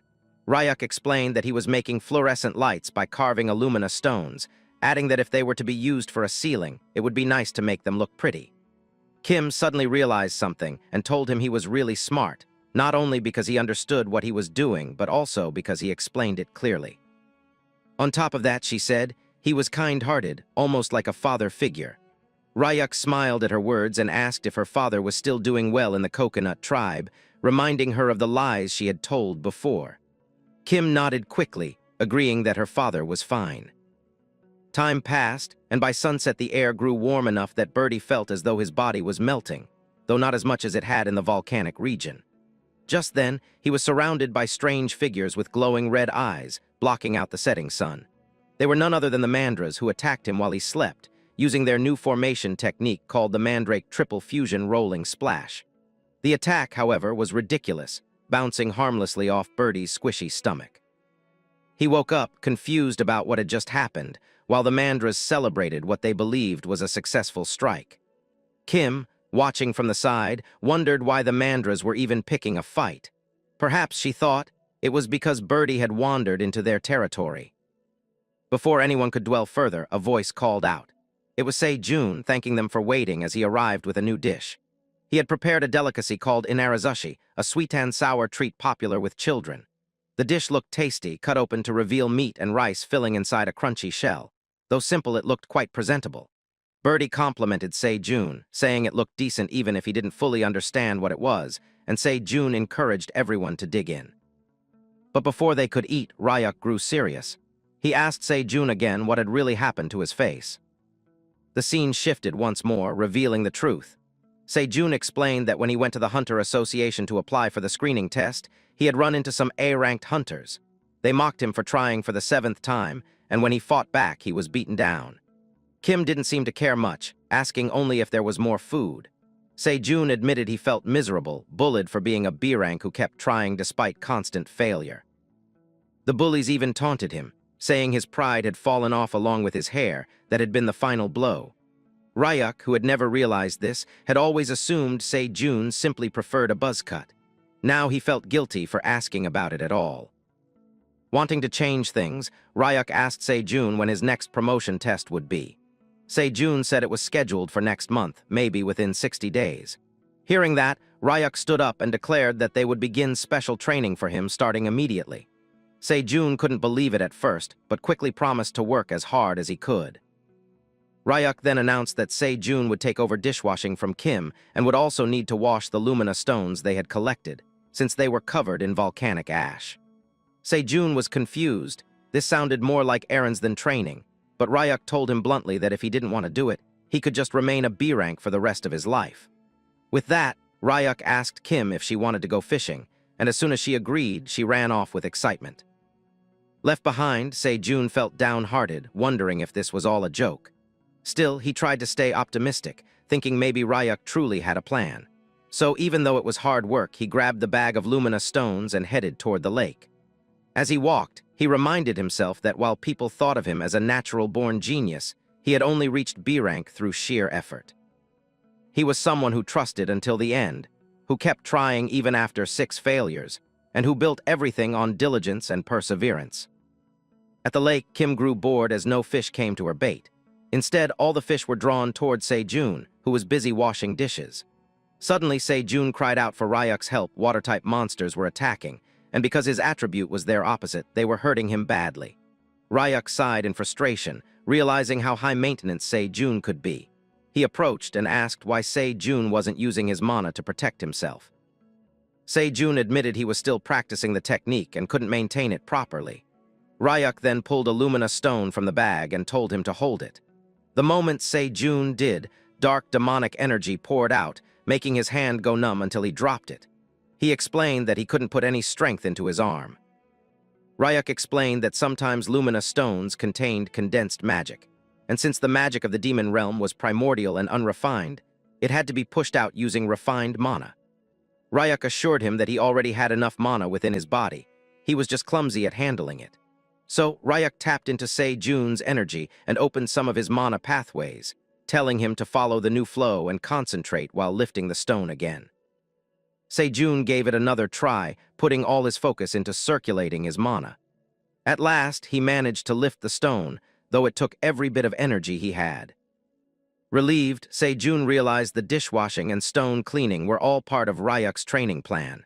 Excited, he happily accepted his role, promising to keep circulating mana while he worked. He even told Ryuk to call on him if he needed help, claiming he was quite domestic. That night, Se-jun slept peacefully after his training, dreaming of the day he would finally become an A rank. Birdie, however, couldn't sleep. He had already napped earlier while the others fished. Instead, he sat quietly, keeping the egg in his nest warm so it would grow healthy. It was then he noticed Kim wake up. Covered in a strange red miasma, she silently stepped outside. Birdie tilted his head, wondering where the little girl was going so late at night. It was a dark night when Kim Nari looked at her dress. It was completely dirty, and she felt sad seeing it, wondering why her clothes kept getting dirty. Since Ryuk had given them to her, she didn't want to throw them away. She thought it was fine and decided that washing would make them clean again. Behind her were Birdie and Ryuk. As the camera moved closer, we saw that Ryuk was still oblivious, wondering why Kim Nari was washing clothes in the middle of the night. Birdie immediately snapped at him, saying he was clueless. As Kim Nari was a girl and had no clothes to change into, it was obvious she wanted to clean them. Ryuk realized that for him it didn't matter what he wore, but for Kim Nari everything was different. Near the lake, Kim Nari was happy because the stains were finally gone. Ryuk knew that as the girl was still a kid, she needed other things, and maybe he had been too careless. But Kim Nari was already happy because now, after washing, her clothes were stainless and looked perfect. She was surprised to see both Birdie and Ryuk coming towards her, trying to act nonchalant. Ryuk started talking about how nice the weather felt. Kim Nari asked Ryuk what he was doing near the lake, and he lied, telling her he was just walking Birdie out, asking if she was out for a walk too. Kim Nari decided to play along, nervously walking around so they would believe her. Then Ryuk told the girl to hold on a second and started tying long, strong leaves like a belt while adding a flower. After that, Kim Nari's dress looked similar to Ryuk, and she found it really pretty because it resembled his. The boy even gave her the Sathya flowers that were his favorite. Suddenly something started rustling in the bushes. Hearing that, Kim Nari became scared and came closer to Ryuk, wondering what the noise was. Ryuk analyzed the area and just smiled, telling the girl not to worry because it was only a bug. We saw that it was a steel grasshopper, a B-ranked monster. The sudden sound scared Kim Nari, but Ryuk asked if she needed anything like clothes or shoes. The girl was already happy because Ryuk had given her a dress and she really liked it. Ryuk was moved by this talk and told the girl it was good to hear. As the scene shifted, we moved near District 30 in the slums of the human world. Ryuk appeared out of a portal, thinking that even when Kim Nari said she was fine, making her wear just one set of clothes that didn't even fit was wrong. Birdie had even scolded him for it. Meanwhile, the other pedestrians wondered why the young man was barefoot and what was going on with his clothes. At first, Ryuk thought he would take Kim Nari along and let her choose the dresses, but with her condition, the human world was still too much, and she had once had a tracker on her which could still be activated in a grim chance. Still, Ryuk found it funny coming all the way back to the slums just for some clothes. He tried to remember something because he had seen a clothing shop there once, wondering if it had closed down. Suddenly, someone came from behind and grabbed his shirt, asking if he was looking for a clothing shop. When he turned around, he saw a boy completely dirty and wearing tattered clothes asking Ryuk for 10,000 so he could take him to the best shop. The boy thought Ryuk wasn't from around there and was ready to lead him to a cheap and good place. Ryuk told the boy he would pay once he got change because he didn't have small bills right now. But the boy thought Ryuk was broke, a hunter without even $10. The boy assumed Ryuk must be a rookie who went to the demon realm and got stripped clean. The boy asked Ryuk if he had money for clothes, and when Ryuk nodded, the boy told him to follow, explaining that normally he took payment first but would make an exception just for him. The boy turned around and started walking while Ryuk thanked him. We came to know the boy's name was Bong, and Ryuk also introduced himself. Bong said he'd just call him Big Brother because he was a senior. As they were walking around, Ryuk noticed petrol cars going through the slums, which had really changed the situation. Bong suddenly asked Ryuk if he had been awakened for long because he had come out of a gate with no gear at all. Bong thought maybe Ryuk had brought some equipment and some punks must have taken it all, and he told Ryuk not to be down because everyone went through that phase at first. Ryuk just smiled, telling Bong that he knew a lot for only being a kid. Hearing that, Bong started shouting that he wasn't a kid, that he just hadn't grown because of malnutrition, and that he was already 17. Ryuk didn't care much and turned to look at something else. Bong told him not to go near District 13 because the place always had a bad reputation, but recently the space gang from District 11 had expanded there, and even the cops had given up. So they never went near District 13 to save themselves. The place where Ryuk was standing was District 12. He wondered about what the space gang was and whether the orphanage back in District 13 was still standing. As the scene shifted, we came to a small shop with a board reading 1+1, as they were offering to buy one and get one free only for 20,000. It was run by a beautiful lady who wasn't so beautiful anymore because she was worn down, contemplating her life choices and wondering if she had done well by opening a clothing store in the slums. The situation was so bad that young couples couldn't even afford kids anymore, and her shop mainly contained children's clothes. She thought that maybe she should change businesses, but suddenly someone came inside. It was Bong and Ryuk, and the lady was named Park. The boy waved to her and called her madam, which made her furious as she scolded Bong for calling her madam when she hadn't even been married yet.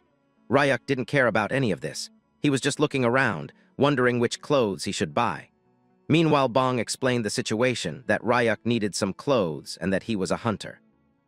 Hearing this, the lady became even more furious, calling Bong over and grabbing his cheeks while scolding him for constantly dragging broke hunters there. By doing that, he was being of no use to her. Even when the boy couldn't speak properly, he still blurted out some words about how he was supposed to know whether a hunter was broke or not. Park turned toward Ryuk, telling Bong to look at him and wonder if he had any money. Meanwhile, we saw that Ryuk was just hovering through the children's section, while Bong thought that even if Ryuk was broke, at least he was handsome. Now Bong was furious too, explaining to the lady that she was the one who had said that if he saw any pitiful hunters who reminded her of her dead brother, then he should bring them. Park interjected, telling Bong that that was only for charity and only once or twice, and if they kept it up they would be out on the street because the store was not profitable. We came to know that Bong had been helped by the lady when he was hungry and had no money. Hearing that, Park just told Bong to go and wash up. But suddenly Ryak called out to the lady, telling her that he would like to buy some clothes. We saw that Ryak took out a 10 million bill and gave it to the lady, asking if he could get some good clothes for the money he had. The lady's eyes started gleaming as she saw the check of 10 million, not able to believe it. She had thought Ryak wouldn't get anything in the world with so much money. She immediately changed her expression and personality, welcoming Ryak instantly into the shop. While Bong got some snacks and cold drinks for the customer, Park kept on announcing that they had clothes from adult fashion to kids. Ryak explained that he needed preschool girls, clothes, and maybe some for himself too, and some shoes as well, because he was barefoot. The lady smiled widely while explaining to him that children's fashion was their speciality, so they should start with this year's spring and summer collection. She started showing Ryak some laced clothes, telling him that they were must-haves and comfy sets for a lot of activities, and telling him that if it was pink, he should just grab it. She went on, and soon a long bill was given to Ryak. On the other hand, Park was crying because she had taken a path that was always worth taking. Her whole shop was sold out. She wasn't able to sell any more and was worried because she was out of stock. There were over 100 pieces, and the lady was ready to have the clothes shipped, but Ryak told her there was no need because he wanted to carry them himself. After the shopping was done, Ryak also gave a new set of clothes and 100,000 to Bong to take, along with asking the boy for one more favor. Bong was shocked, wondering what was happening. For Ryak, trying new clothes was actually a nice feeling. They came near an inn, and Bong told Ryak that it was clean and safe right by the police station. Ryak told him to wait and went inside, while Bong thought something was weird, because no matter how much money anyone had, why would someone pay him 100,000 for guiding and also buy him new clothes? Bong started thinking about traffickers who leave kids with money these days, wondering if he should run. But deep down he wondered if Ryak was really a good guy, just like Madam Park. Just then Ryak came out of the inn, agreeing with whatever Bong had said, telling him that the owner was nice and the place was clean.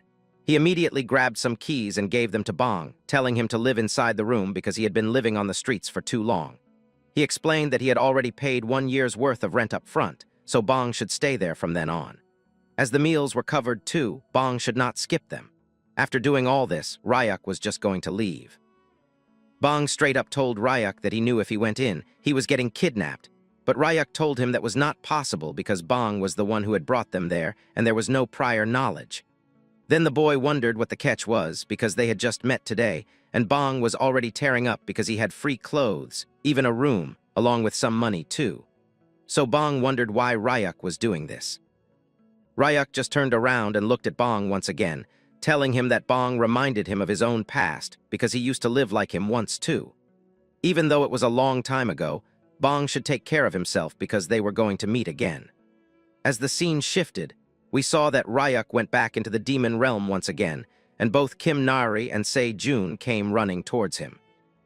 We saw that Se-jun was naked from top to bottom, so he covered himself with a blanket, while Kim Nari wondered where Ryak had gone without saying. The boy explained that he had been out shopping and had brought gifts for Kim Nari. She couldn't believe that she was getting a gift, and Birdie was also shocked at how many clothes he had brought. Se-jun was actually shocked too, realizing that there were none for him because the shopping was done solely for Kim Nari, and the effect was visible because she was really happy with the clothes she got. They were pretty ones too. Ryak calmly told the girl that if she liked something, she should try it on, and as soon as she got permission, she started trying them out right away. But inside the house, the egg was already cracking and something was trying to come out of it. As the scene shifted, Ryak was folding all the clothes he had brought back. He realized that once he started folding, it somehow relaxed him. Meanwhile, both Birdie and Ryak were watching Kim Nari trying on the new outfits, surprised to see how pretty the dresses looked on the little girl. She seemed almost newborn in her excitement, never having had clothes of her own before and still figuring out how to wear them. It turned into a small, funny sequence as she tried one outfit after another, acting like a ghost swirling around the room because she couldn't decide which one to pick. Ryak was happy to see her so hyped up, and even Birdie couldn't deny that Kim Nari looked really cute. Finally, Kim Nari announced that she had chosen her favorite outfit. As we got a closer look, we saw that the hoodie had a little chick stitched in the middle of it. It looked just like Birdie, and that's why she liked it so much. Birdie was shocked, wondering if the chick was supposed to be him. Ryuk only smiled and told her it was a good pick, wondering if the girl would try putting the rest away by herself. She was so excited that she was ready to do any work he asked her to. Birdie, though, had a serious concern about what Ryuk was going to do with so many clothes, because there was no space to store them. Ryuk admitted that he had been thinking of expanding the house and adding a dressing room with a walk-in closet. Birdie realized that meant cutting down more trees, but Ryuk told him to relax. He had someone else in mind for chopping wood now. He looked out toward the forest and called out to Se-jun, asking if he was up for some special training. Suddenly, a burst of energy came toward them. It was the shiny head of none other than Se-jun himself, who loudly announced that he was always ready for special training no matter what. He explained that he had even brought Ryuk's training gear. Ryuk wondered what he meant by that, but Se-jun believed the leather outfit Ryuk wore every day was actually some kind of training uniform. The leather was drenched in an intense poison, and Se-jun had once touched it by mistake, nearly dying but somehow surviving. He thought this must be the secret behind Ryuk's daily strength, training in such armor, and his respect for Ryuk only grew stronger. He vowed to work even harder following Ryuk's lead. In reality, Ryuk simply couldn't be bothered to wash the leather properly, but seeing an opportunity, he immediately told Se-jun that he should wear the armor instead. This shocked Se-jun from head to toe. He wondered what was going on and why he was suddenly the target. Ryuk reasoned that the leather would make a solid training uniform and that his own training was already done, so Se-jun should wear it and chop some wood while Birdie showed him which trees to pick. Se-jun squirmed, trying to tell Ryuk that he would die if he wore this armor, and on top of that, why they suddenly needed wood at all. Before Ryuk could answer, Kim Nari shouted from inside the house, calling him because the egg was acting weird. The scene shifted as all three of them, along with Birdie, gathered around the egg as it shook violently. Ryuk judged from its movements that it was about to hatch. Kim Nari was shocked, never having seen anything like this before, while Se-jun wondered if it wasn't some kind of disaster-class monster.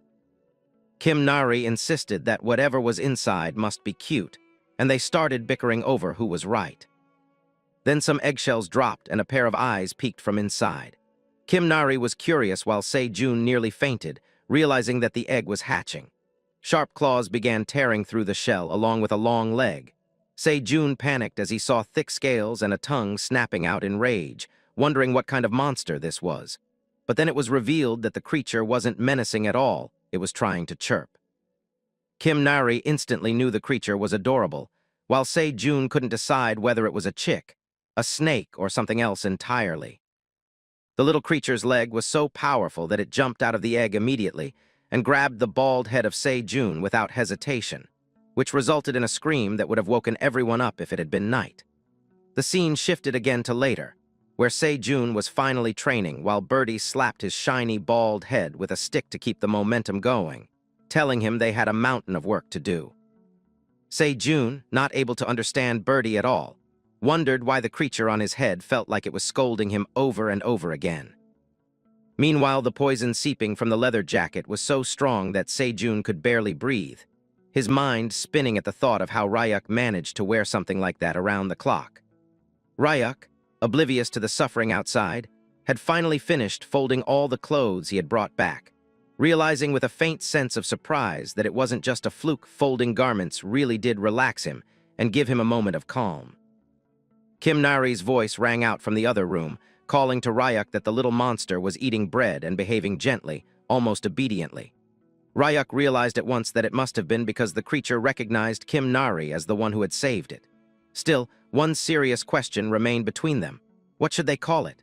Kim Nari tilted her head, thinking aloud that since it was snake-like and still small, they should name it Sasa. But as soon as that name left her lips, the little snake darted off, its eyes gleaming as though the name had triggered something, and both Ryuk and Kim Nari stared, wondering where it was going. Kim Nari ran after Sasa, and the two of them ended up playing together, or at least that's how it looked to Birdie. Ryuk noticed too that Kim Nari had already grown fond of the new family member. Yet more importantly, he wondered if Sasa was an actual species. He had never seen any monster like this before. Birdie, usually full of commentary, was also at a loss. Finally, he warned Ryuk in a low tone that if Sasa had really come from the volcanic region, they would need to watch the mandras carefully. Ryuk frowned, asking why, and Birdie explained that monsters from volcanic regions had an opposite affinity to plant monsters. Plants were scarce in their habitat, so these beasts would devour any they could find, especially ones with strong demonic energy. That warning proved right almost immediately. Sasa had started heading straight for the mandra fields, and Birdie predicted it would try to dig up and eat the mandras as soon as it got the chance. In other words, Sasa might be the mandra's natural enemy. When Ryuk and the others reached the field, they saw it, Sasa and the mandras facing off, eyes gleaming with a strange malice as their defensive instincts kicked in. Kim Nari wanted to intervene, but Ryuk held up a hand and said it might be better to let them settle their pecking order here and now. This was the demon realm after all, and both sides were still young. They weren't dangerous enough yet for the fight to turn lethal. A bizarre cowboy-style standoff began between Sasa and the mandras, each side starring before the first strike. The mandras had formed their defensive pattern, the longest one standing at the front. Ryuk could only admit that Birdie had been right all along. As soon as Sasa darted toward the smallest mandra, the largest one lunged, blocking the attack with practiced ease. It was the mandra's triangle formation, defense first, then counter. The second mandra swung its stick in a coordinated strike, but Sasa caught it neatly with its tail and blocked the blow. Birdie shouted for it not to drop its guard yet, but before Sasa could react, the smallest mandra sprang from behind with a special attack and punched Sasa clean away. One small punch was enough to make the little monster cry. It had never been hurt before. Kim Nari saw Sasa's shock and realized this was its first time being struck by anything. Tears in its eyes, the creature turned and ran, while the mandras swayed proudly, happy to have defended themselves. Ryuk announced with a half-smile that the mandras had won this round. Even though the fight was short, it had been epic to watch. Birdie, too, thought it was a good match.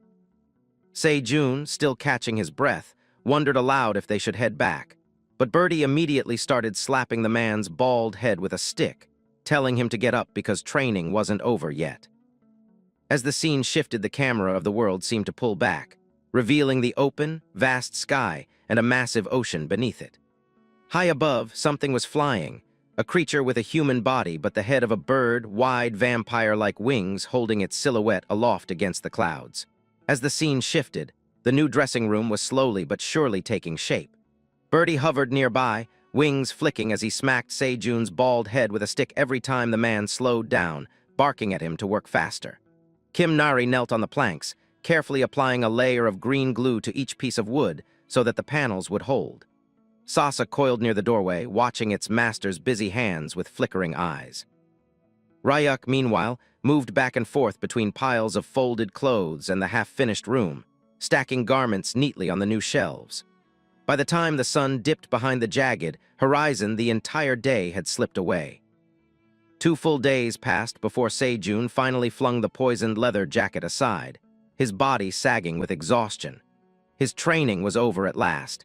He had worked for 2 days without sleep, and it had been pure hell. He muttered to himself that he should demand guaranteed breaks, but he also knew that training under Ryuk always required sacrifices. Even so, he looked at the newly built room, crude and a little haunted-looking perhaps, but exactly as Ryuk had wanted it, and wondered if it was finally acceptable to use. Ryuk came to stand beside him, arms crossed, a faint smile tugging at his lips. He told Se-jun he had done better than expected. Se-jun blinked, not sure what Ryuk meant by that praise, but before he could ask, Kim Nari spoke up, saying the dressing room smelled like flowers. At first he thought she was imagining it, but once she had mentioned it, both men realized they too were enjoying the sweet fragrance drifting from the new room. The whole place smelled of lavender. Se-jun closed his eyes and let it wash over him. After 2 sleepless days, the scent was almost dizzying in its calm. Kim Nari tilted her head and wondered aloud why it smelled like flowers. Birdie proudly explained that he had helped pick aromatic wood for the shelves, so the clothes would always carry a pleasant scent. The mandras were in heaven over it too, their little leaves trembling with pleasure. Sasa was curled up asleep, clearly enjoying the smell in its dreams. Se-jun only then realized the snake's name was Sasa, and Kim Nari beamed as she said Ryuk had come up with it. Ryuk said he was still open to changing it if someone had a better idea. Sejun chuckled and suggested calling it Snake Chick because it looked half snake, half chicken. Ryuk wrinkled his nose at that, and Kim Nari, as usual, ignored both of them and simply called the creature Pia after the sound it made. Ryuk still didn't think that fit either and finally turned to Birdie for a last suggestion. Birdie, without a trace of irony, said the monster should be named the Grand Footsteps in the Drawer. Ryuk just stared at him and asked what his real name was. Birdie puffed his chest and explained that his true name was Rocky Mountain Horseshoe because that represented his identity. At that moment, Ryuk realized all three of them were hopeless at naming things. He decided to keep Sasa, especially since the snake seemed to like it, and the others were already used to it. Birdie suddenly asked Ryuk what the next plan was now that the house expansion was done. Ryuk straightened up, his expression shifting. He told them that on his way back from the human world he'd had an idea. Back then, alone, he'd never had time to think about it, but now things were different. He was thinking of building a sturdy fence around the property so that even if he were away, no one could simply wander in. Sejun looked at the darkened forest surrounding the home and wondered aloud if anyone would even dare come near it as it was. But Ryuk didn't want to take chances. An S-ranked monster could appear, and there were always hunters who might come searching for Kim Nari or for him. Birdie nodded thoughtfully and said he knew exactly what they would need. Something strong and dense with demonic energy. He suggested the coastal region, where a yellowish quartz harder than black stone could be found. If Ryuk built the fence from that and set luminous stones at the base, the barrier would be both strong and beautiful. At night, Birdie added, their house would glow like a campsite. Ryuk imagined it for a moment, then agreed. Kim Nari clapped her hands in excitement while Birdie remained neutral. Sejun, on the other hand, stared at Ryuk as though he'd lost his mind, demanding if they even knew what kind of place the coastal region was. He felt a sudden warm trickle from his nose and realized his stay in the demon realm had already pushed him too far. Still, it was perfect timing for him. He slumped a little and began acting like a weak child, telling Ryuk he needed to go back and drain some of his demonic energy or it would become fatal. Ryuk accepted this calmly and told Sejun he should stay behind and take care of the mandras if they were late. Sejun nodded but warned Ryuk to be careful in the coastal region. It was dangerous, practically off-limits to anyone of A rank or below, and worst of all, 2 disaster-class monsters ruled the entire area. Ryuk did not catch the hushed speculation behind him as the others tried to make sense of what they were facing. Sejun, calmer than the rest, explained that these creatures had once been Chimera hunters who had escaped the laboratory ages ago. Their faces had warped into avian shapes, but their bodies had stubbornly remained human. Along the coast, another unit of adventurers caught sight of the same bird-headed monster. Shock rippled through their ranks as they realized the creature was within their sector. Orders snapped out to ready the tracker, and one impatient fighter channeled his energy into a glowing ring before hurling it at the hybrid. For a moment it seemed the strike had landed, but when the dust cleared, the monster stood unharmed, sprinting across the sand. Or so it appeared.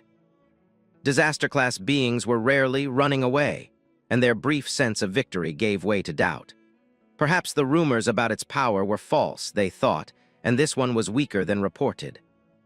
They debated whether to attack again, but the leader cautioned patience. Better to wait until the creature retreated to its lair and then strike by surprise. The tracker had already attached. Yet the attacker could not stop wondering why, even after 60 years, these failed experiments still lived and still looked half-human. One of the oldest among them answered grimly that failures could not be predicted. Chimera hunters had been humanity's greatest achievement and its deepest disgrace. Such mistakes must be erased, and today was the day to erase this one. The fighter called to the leader, unsettled by a new realization. The creature was not fleeing at all, but accelerating straight toward them. The leader barked for an emergency barrier, but before the incantations were finished, the hawk-like hybrid was already upon them. A translucent shield flared into being at the last second, yet the wind streaming from the monster's charge smashed it like paper. One strike shattered their defense, and in that instant they knew they had misjudged. Disaster-class hybrids were not quarry to be handled lightly.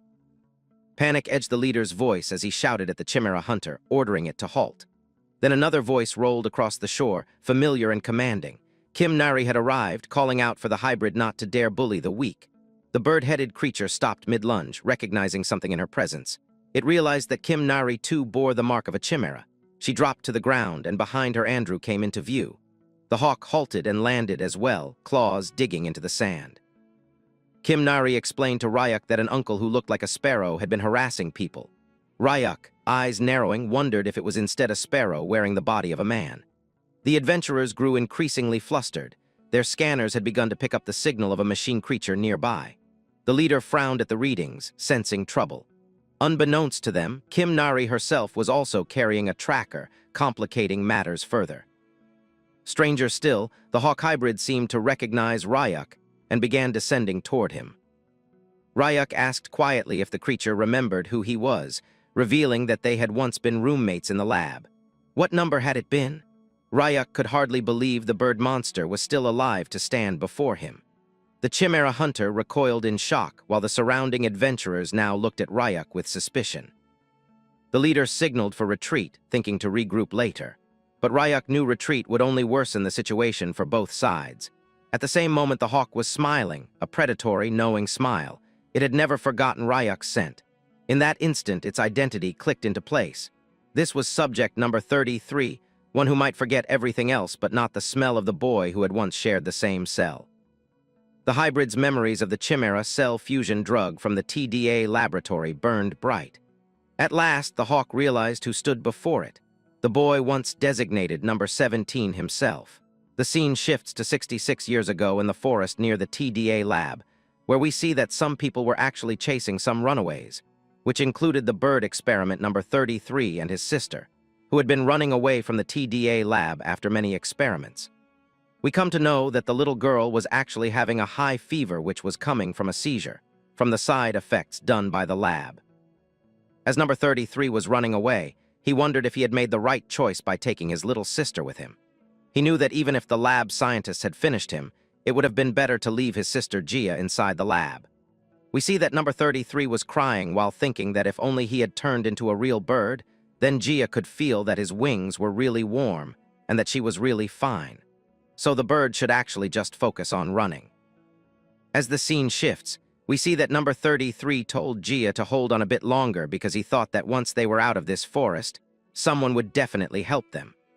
The bird-human hybrid was running with full force, but suddenly he encountered another boy, who was none other than our boy Ryuk, who was a little boy called number 17 back then.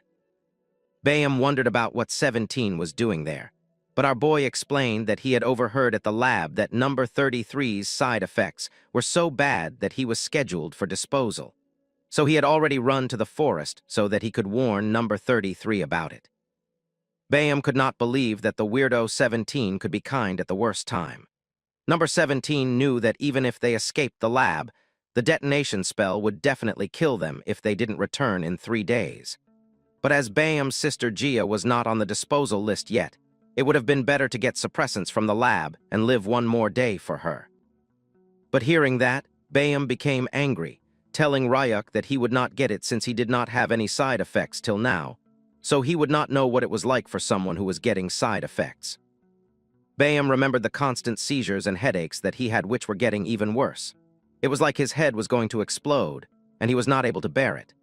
Gia suggested to Bayam that they should just run away because she just wanted to live like before, even if it was only for one more day. The scene shifts back, and we see that Bayam put Gia down onto a tree and asked Ryuk if it is the length of the life that matters or the way that someone lives it.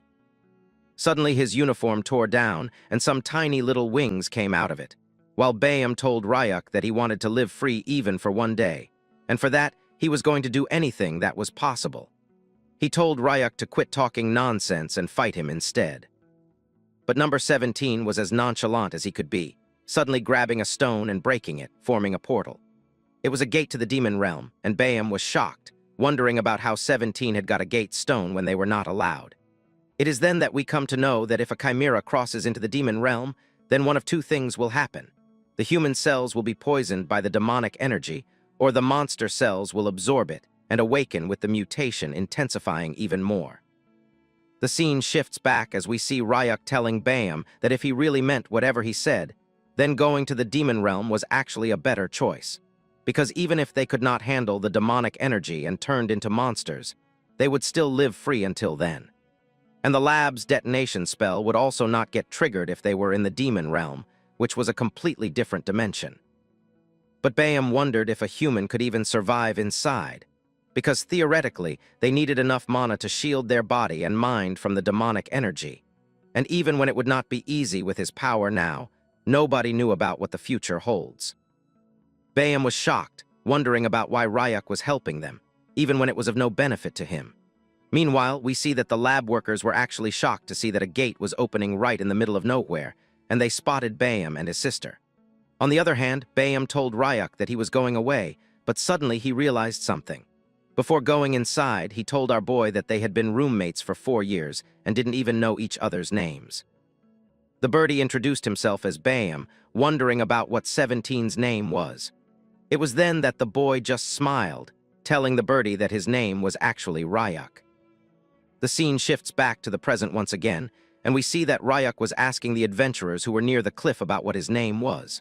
But something had happened, and a kind of powder was floating in the air, manipulating the minds of the adventurers and their leaders, who were unable to remember the name of our boy.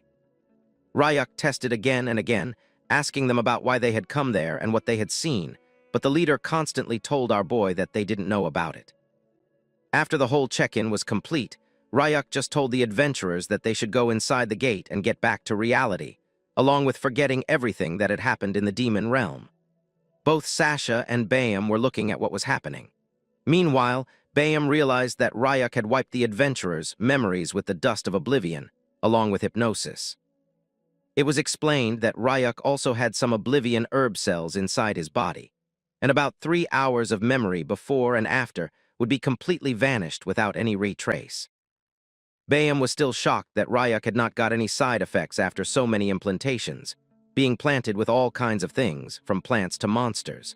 But still, Ryuk told Bayam that a lot had happened after he left. In the present, we see that Ryuk still remembered number 33's name, and Bayam was surprised by this gesture. But suddenly it was Kim Nari who was pulling the shirt of our boy, slightly asking him if he was really friends with the Sparrow uncle. Ryuk laughed and told the girl that the uncle was from the Sparrow tribe.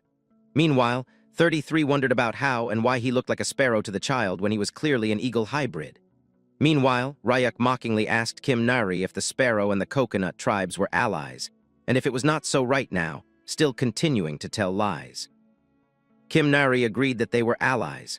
Meanwhile, Bayam was actually surprised, wondering about what coconuts and allies meant, because he did not know what they were talking about. Meanwhile, Kim Nari suddenly came in front of the eagle saying sorry, and still calling him Sparrow Uncle, apologizing because she had thought at first that he was bad. Suddenly growling noises came from the stomach of the little child, as she told Ryuk that they were hungry. Ryuk asked Bayam if they had got any food and where his house actually was. Meanwhile, the man was confused, wondering if the child was Ryuk's daughter, or if he was raising a kid for someone, or worse, it was some kind of role play. As the scene shifts, we get to the coastal region beach where there was a large structure made out of branches and trunks of trees. Kim Nari was surprised by such a huge house, wondering if it was really the Sparrow Uncle's house, because it looked just like a nest. But still, Ryuk realized that it was not bad at all. Suddenly, we see that Bayam came near them with a plate full of multiple food items.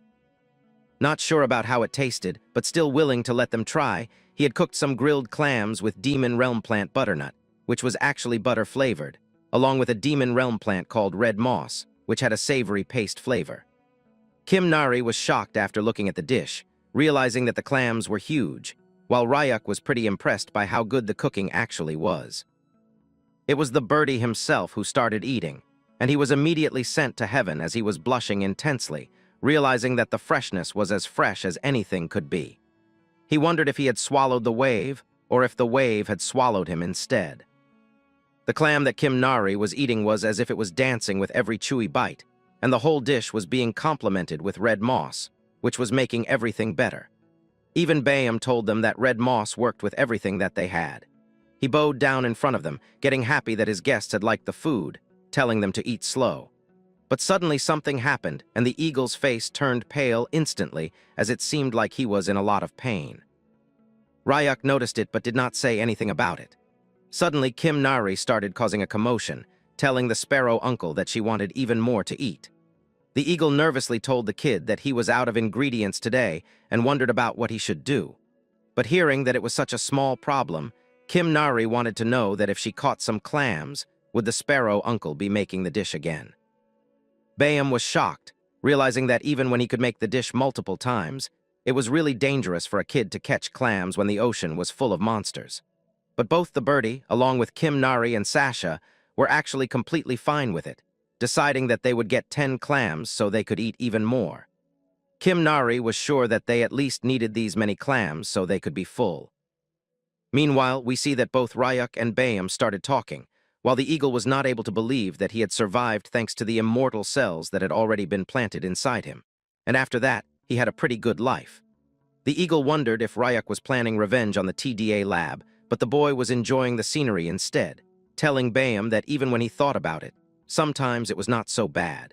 And as life was not that bad right now, Ryuk decided that he would take his time. The boy reverted the question, asking the man instead if he wanted revenge. But the eagle explained that even when Ryuk's spells disappeared after he revived, the eagle still had the detonation spell inside of him, and it would explode the second he got back to the human world. Ryuk decided to change the topic, still serious while asking Bayam if he could properly control his wings right now, and if it was so, then why he could not change his head back. It was then revealed that Bayam could change back to his human form, but still he would not, because his sister's face had actually been changed forever after the mutation. And if he looked normal and she did not, she would only feel worse about it. But suddenly Ryuk wanted to ask even more questions, wondering if the eagle already knew or not that he had only got a month left to live at most. Bayam was surprised, but still, he had already figured it out. Ryuk could notice as it had brought back many old times. The eagle was remembering the flashbacks while telling Ryuk that it was rough when they first came inside the demon realm. Still, he fought like crazy, building mana just to live so that he and his sister could survive. And then one day his mana and the demonic energy balanced out, and both of them stayed at peace for a long while. But not long ago, Jia's mana hole twisted for some reason, and her demonic energy went wild. In the desperation of saving his sister, the eagle had hurt his own mana hole, forcing it down. Bayam was barely holding on, but Jia still ate fruit with sleeping poison and just slept all day, putting herself in suspension to slow the rampage instead. Ryuk realized that all the eagle needed was a mandra, because even after damaging their mana hole, making medicine with mandra roots would heal someone right up. Ryuk wondered if the bird brain did not know about it at all. As the scene shifts inside the nest, we see that a half-bitten apple was thrown out of the nest, and someone inside was actually screaming in pain and agony. And it was none other than Jia, who had been mutated pretty badly, hurting herself as her demonic cells were completely possessed by it. As the scene shifts, we see that Bayam was shocked that he and his sister could really live longer and his mana hole disease could be cured. He wondered about how it was done, and Ryuk knew that this reaction was justified, because of course the bird head did not know about it since they didn't even teach alchemy at the lab until the experiments turned 15. According to Ryuk, all they needed was mana hole purified water brewed from the fine roots of a mandra. As the eagle did not know what mandras were, Ryuk explained that they were plant-type monsters who were set to shriek when pulled from the earth, and even when its fine roots may look like nothing, they were the core of its life force, feeding on demonic energy underground and even sprouting into new bodies to reproduce. That's why the water purified from the roots of mandra worked so well to repair mana holes. Ryuk was thanking God that they had been raising mandras in their garden, promising the eagle that he was definitely going to bring it to him. Bayam was shocked about why Ryuk was going to such lengths for someone like him, but Ryuk ignored it, explaining that they would be needing an alchemist to prepare the purified water. And as Bayam could not set foot in the human world with the detonation curse on him, Ryuk decided that he would go to the human world instead, and in exchange, Bayam would just have to take care of Kim Nari and the birdie, along with Sasha, who had been playing in the coastal region. The eagle hybrid immediately agreed to whatever Ryuk said, because getting healed was a really big thing for him. But Ryuk realized that the alchemist who would brew the medicine would want something in return, and both Ryuk and Bayam did not have enough money to offer. But suddenly we see that the bird had a bag full of goodies and put it onto the sand of the coast. Ryuk wondered about what it was, and Bayam explained that he packed it with stuff that hunters always bring in the demon realm, wondering if this was really enough. Ryuk realized that it was more than enough and smiled while looking at the sky, while still taking out a gate stone and promising the bird that he'd be back really soon. As the scene shifts, we come back to the human realm and we see that both Ryuk and the guide Kid Bong were actually walking in the streets of the slums. While Bong asked Ryuk if he was looking for an alchemy-type awakened individual, we come to know that Bong was now a full-time guide who was really in proper clothing and presenting himself quite properly. Ryuk told him that he needed someone skilled for the job. Bong explained that the Alchemist Association opened a branch in the slums last year, and they would probably find someone there. But Ryuk was noticing something else. He noticed sandbags which were woven by Bong, as he wondered about why the boy was wearing them on his arms and legs. The boy explained that he was doing some stamina training because he wanted to get as strong as Ryuk himself. Ryuk wondered about what happened with Bong, that he was ready to do so. Bong explained that as he saw Ryuk marching into the demon realm with nothing but the clothes on his back, that meant the boy was insanely strong, and Bong wanted to be like that too. So now, as he had money, he was eating a ton and working out non-stop. Ryuk smiled happily as he saw Bong's good condition, and he seemed taller, guessing that it might have been a growth spurt which had been hindered by malnutrition. As the scene shifts, we come to the Alchemist Association near the Slum District 13 branch, and Bong explained that the new manager of the place, Mr. Kim, had just arrived, and he was really scared and a nice person too. But just when they decided to enter, they noticed that Mr. Kim was actually outside the building, and he was kind of scared, talking to someone on the phone, telling him that he had not missed a single interest payment in over 20 years. Bong realized that Mr. Kim had got another call from a loan shark. Ryuk wondered about what it was, and the boy explained that around the slum area private loans were the norm. And Mr. Kim had worked at the Gold City branch for 20 years, but got demoted and sent here, while also getting his salary slashed into half. Ryuk straight up gave the answer that maybe if he was demoted, then the man must have done something wrong. But Bong was sad as he explained that back in Gold City, one of Mr. Kim's higher-ups was siphoning the slum support funds, and he was infamous for stealing credit, lining his pockets with dirty tricks. For that, Manager Kim reported him, got on his bad side, and then got thrown out from his well-paid job. After this explanation, we see that Manager Kim turned around and was getting back to the association building, while he looked at Bong with surprise and happiness, wondering about what the boy was doing near the building. Even the man also noticed that he had grown up a bit. Bong did all the formalities and informed Mr. Kim that Ryuk needed an alchemist for something. On the other hand, our boy also noticed that when high-ranking alchemists were so rare, he did not expect a person like Mr. Kim in the neighborhood, who was actually having a really refined aura. The boy looked at the duo while they were smiling and talking with each other. But suddenly Bong informed Ryuk that he should get back to training, and Mr. Kim wondered if they should head in and talk instead. As the scene shifts to the association building, we see that a young man was sitting near the reception while thinking that he had been stuck with a rotten boss, which was a nightmare for him. The best that the receptionist could hope for was a D-rank hunter buying a low-tier potion, and there were no kind of achievements that he could get in this building, and a promotion was out of reach nonetheless. But suddenly the doors opened with the bells chiming, and the manager along with our boy entered the building, shocking the receptionist and the assistant manager named Park. He was ordered politely by the manager to grab them a drink, but Ryuk denied, telling Manager Kim that he had no time, so he decided to get straight into it. Ryuk explained that he already knew that Mr. Kim was an A+ ranked alchemist, and he could brew mana whole purified water with mandra, so he should do it because Ryuk needed it immediately. Mr. Kim was shocked, wondering about how he got mandra roots in the slums, which was ridiculous. And even worse than that, how did Ryuk even know about the manager's rank? The man informed Ryuk that he could make it, but since they didn't have such rare ingredients in the association building, it was impossible. But just then Ryuk asked him if this would do, and the man was shocked from his head to toe as his core was shaking while Ryuk opened some mandra roots. The man inspected it and realized that it was having dense demonic energy, and no doubt it was a live mandra root and was no fake. It was so fresh that it looked like it had just been freshly dug up. Even the manager had never seen one that was this pristine, even after being an alchemist.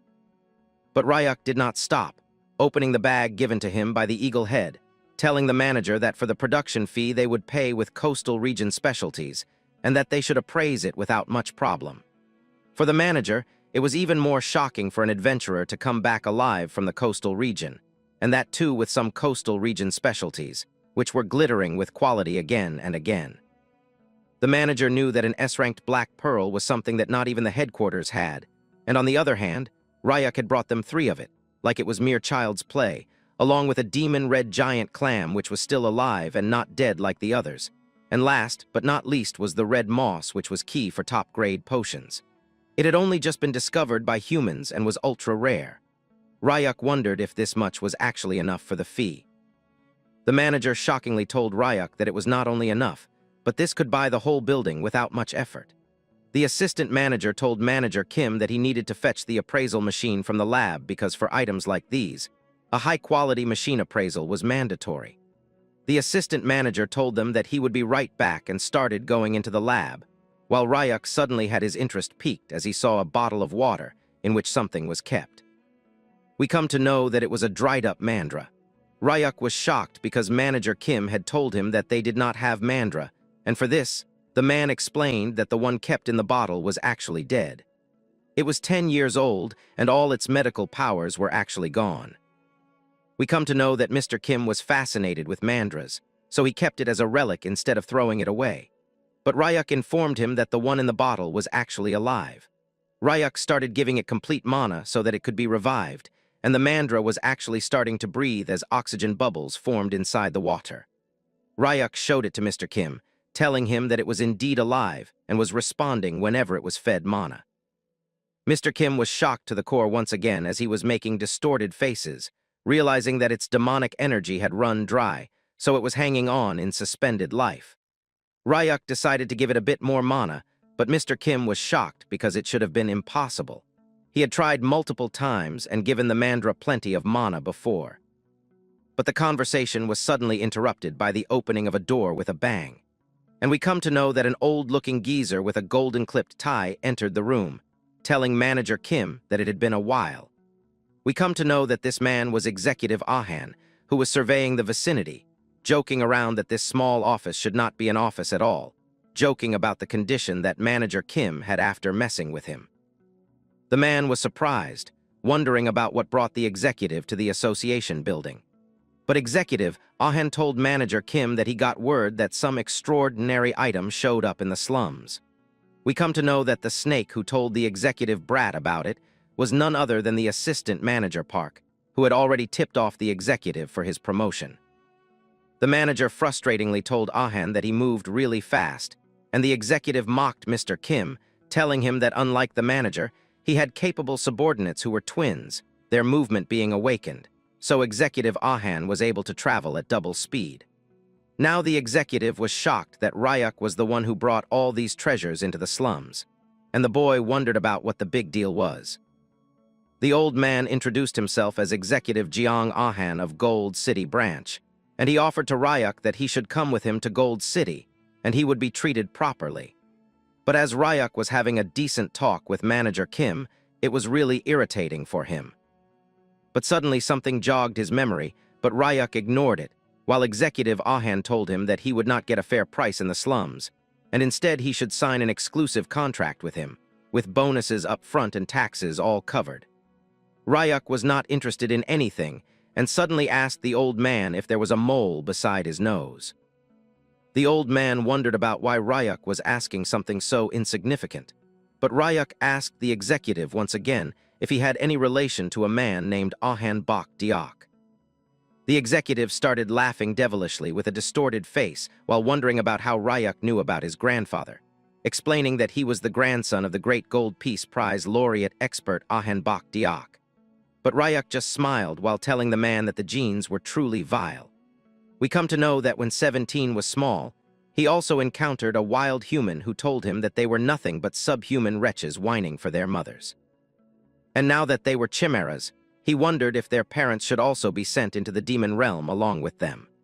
The wild man was holding a whip in one of his hands and was laughing with a contorted grin, and he had the same mole near his nose as he told 17 that he should go and cry to his new parents for salvation. Ryuk was unable to contain his anger, throwing off his demonic energy here and there, which was even enough to bring Executive Ahan down to his knees. He was crawling in mere instants, as Ryuk asked him if he was just like his grandfather, who liked crushing people with power and grabbing whatever his eyes fell upon. Executive Ahan wondered about what the slum boy was spouting, as it was utter nonsense. But Ryuk was not playing around anymore, and he was finally serious, telling the executive to answer carefully about whether the TDA lab still existed and was making illegal chimeras. Ryuk questioned angrily and shouted for a better answer to his question. He questioned about the TDA Research Institute and its existence, if it still existed. Executive Ahan, scared, became humbled and nervous after hearing the name of TDA. He answered while bowing on his knees that he had never heard that name before. Ryuk questioned again, asking if he didn't know about the illegal Chimera Research Institute where his grandfather worked as a senior researcher. The question even shocked Manager Kim, who was hiding behind the table listening to the conversation. He was shocked to learn that the Gold Peace Prize winner scientist had worked at an illegal research institute. Executive Ahan, trembling, said not to insult the deceased, because his grandfather had devoted his life to research and to training future generations at the university. After retirement, he had donated his entire fortune to the families of Gate victims and received the Gold Peace Prize for that contribution. Ryuk, in agony and with an evil grin, thought to himself that after killing so many kids behind the scenes, it seemed that the old man has repented in front. Ryuk then stated that he had thought Ahan's grandfather might live longer since he was an awakener, but he died earlier than expected. Ahan, trembling in fear, was shocked even more when Ryuk questioned if it was because of the aftereffects from falling out of the window. This shocked Ahan even more, because that incident was not known to the public, and he couldn't understand how Ryuk knew about it. Old memories flooded Ryuk's mind, taking him back to the past when the experiment was still ongoing. In those memories, it was revealed how Ryuk had pushed the old grandfather out of the window, the man who had kidnapped children, turned them into chimeras, and even threatened to throw them into the gates. Overcome with anger and agony, Ryuk had pushed him out of the window. When the memories faded, Ryuk growled in anger, declaring that he would give Ahan one chance to return and investigate his grandfather and the TDA Research Institute. Ryuk was determined to find the executive again when the time came in the future. Ryuk thought to himself how unexpected it was to meet the old man's grandson here. His backstory began when he was only 9 years old, the age when he first underwent chimera biological experiments. After that, the process of monsterization began in his 20s. However, his memories from that time were hazy, as if he had lived in a world where civilization had vanished. Without a sense of self or reason, he had likely only followed commands and instincts. This made Ryuk wonder if so much time had passed that the TDA Research Institute's name had already changed several times. His thoughts were interrupted when Manager Kim entered the room, carrying purified whole water made from mandra. Apologizing for the wait, he presented bright green bottles to Ryuk.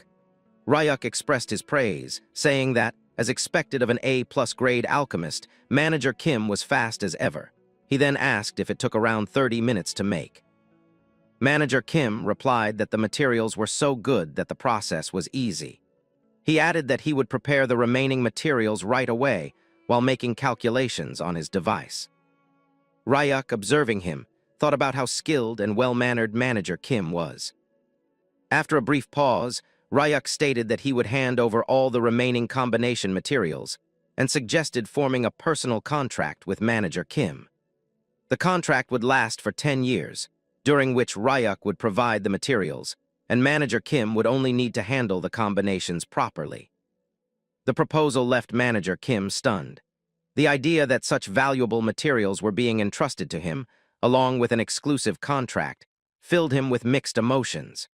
He asked Ryuk in disbelief if selling those materials could easily buy a building, yet Ryuk was still offering them to him under a contract. After hearing all the good things Ryuk said, Manager Kim was deeply moved. Though he tried to hide his emotions, tears silently fell from his eyes.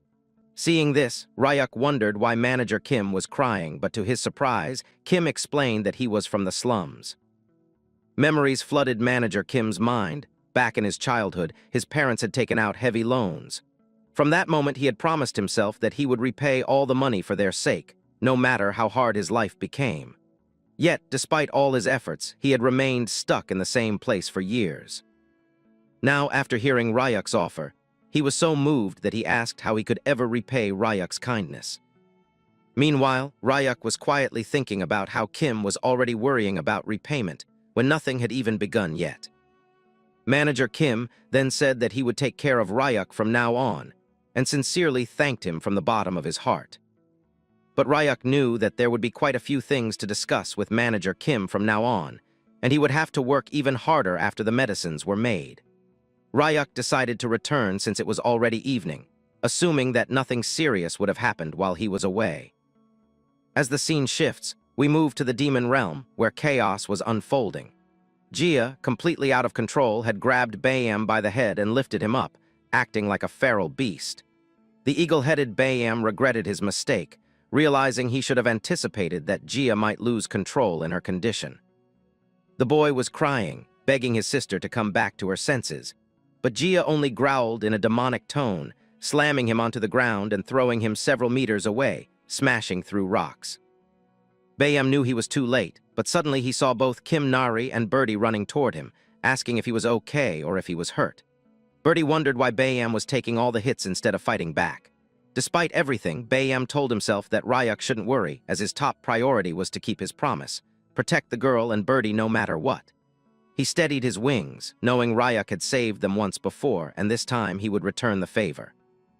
With tears in his eyes, Bayam dashed toward his sister at high speed, determined to deliver a fatal blow, whispering that in her next life she should live happily.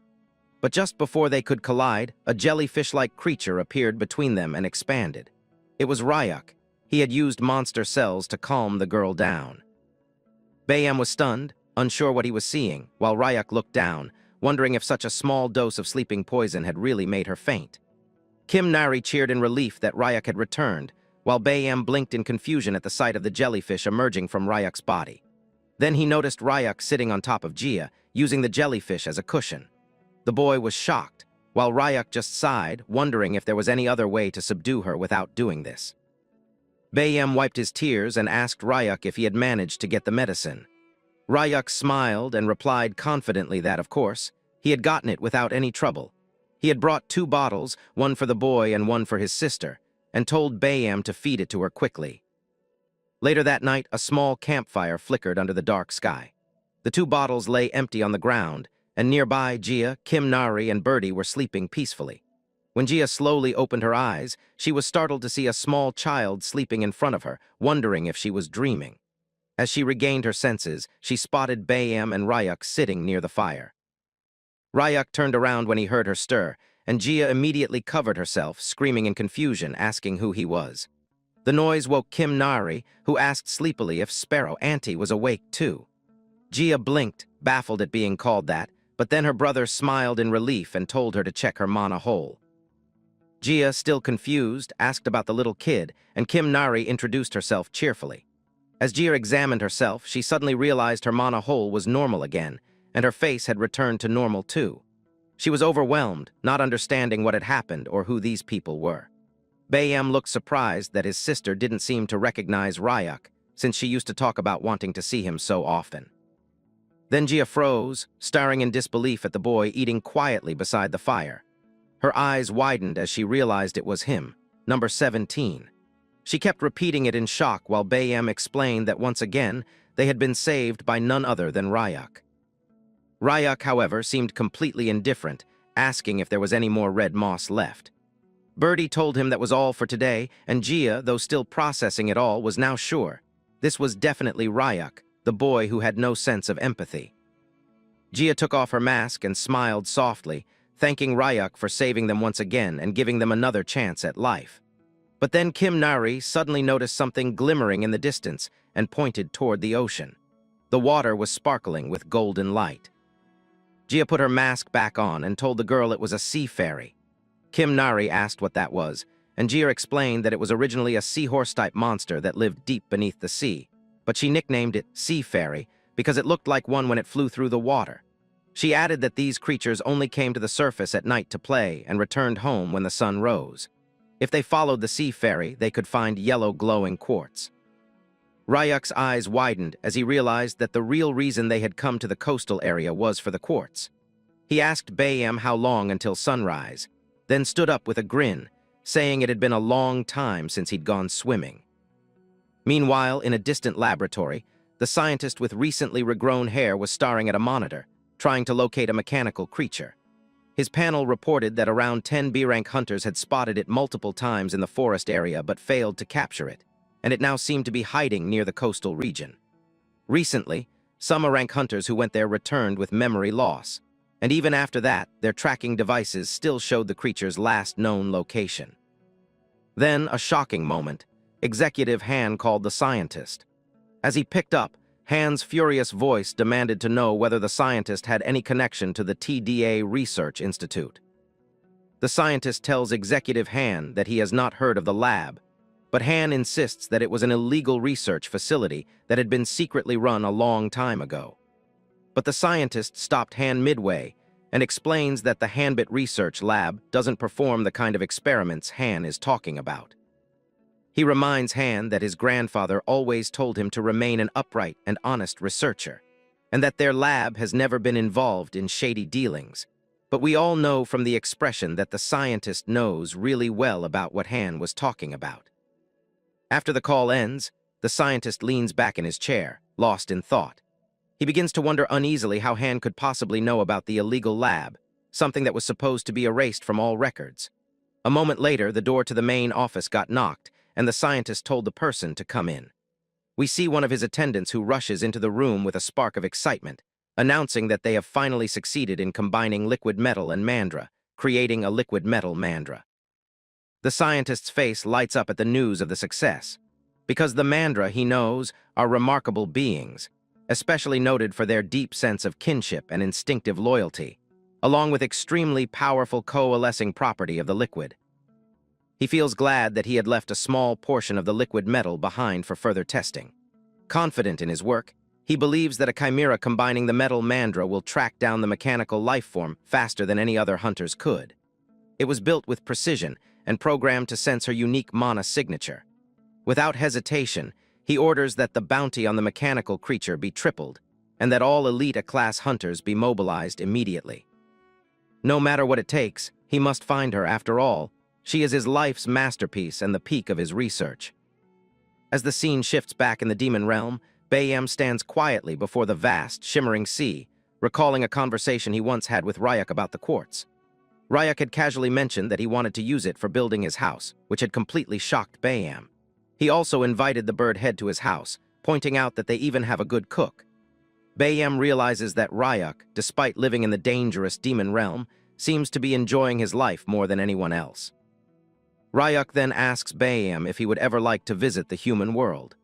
Bayam admits that he is not particularly curious, yet deep down he wonders how much the world might have changed since he last saw it, and if anything got better.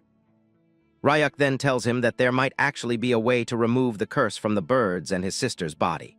Curious, Bayam listens closely as Ryuk explains that he recently met an alchemist named Manager Kim, an exceptionally skilled A-grade researcher, who also made the mandra water. Ryuk wants to persuade him to study cursed spells and find a cure. He wants the bird to at least have a choice, because there is a big difference between choosing not to go and not being able to go, though he warns Bayam not to get his hopes too high. Overwhelmed by Ryuk's kindness, Bayam starts to tear up. He asks why Ryuk always helps them even though they have never done anything for him in return. Ryuk simply says that watching the siblings reminds him that there might be things more important than survival. Helping the bird head and his sister gives him a strange sense of purpose. He believes that by supporting them, he might finally discover the answer he's been searching for.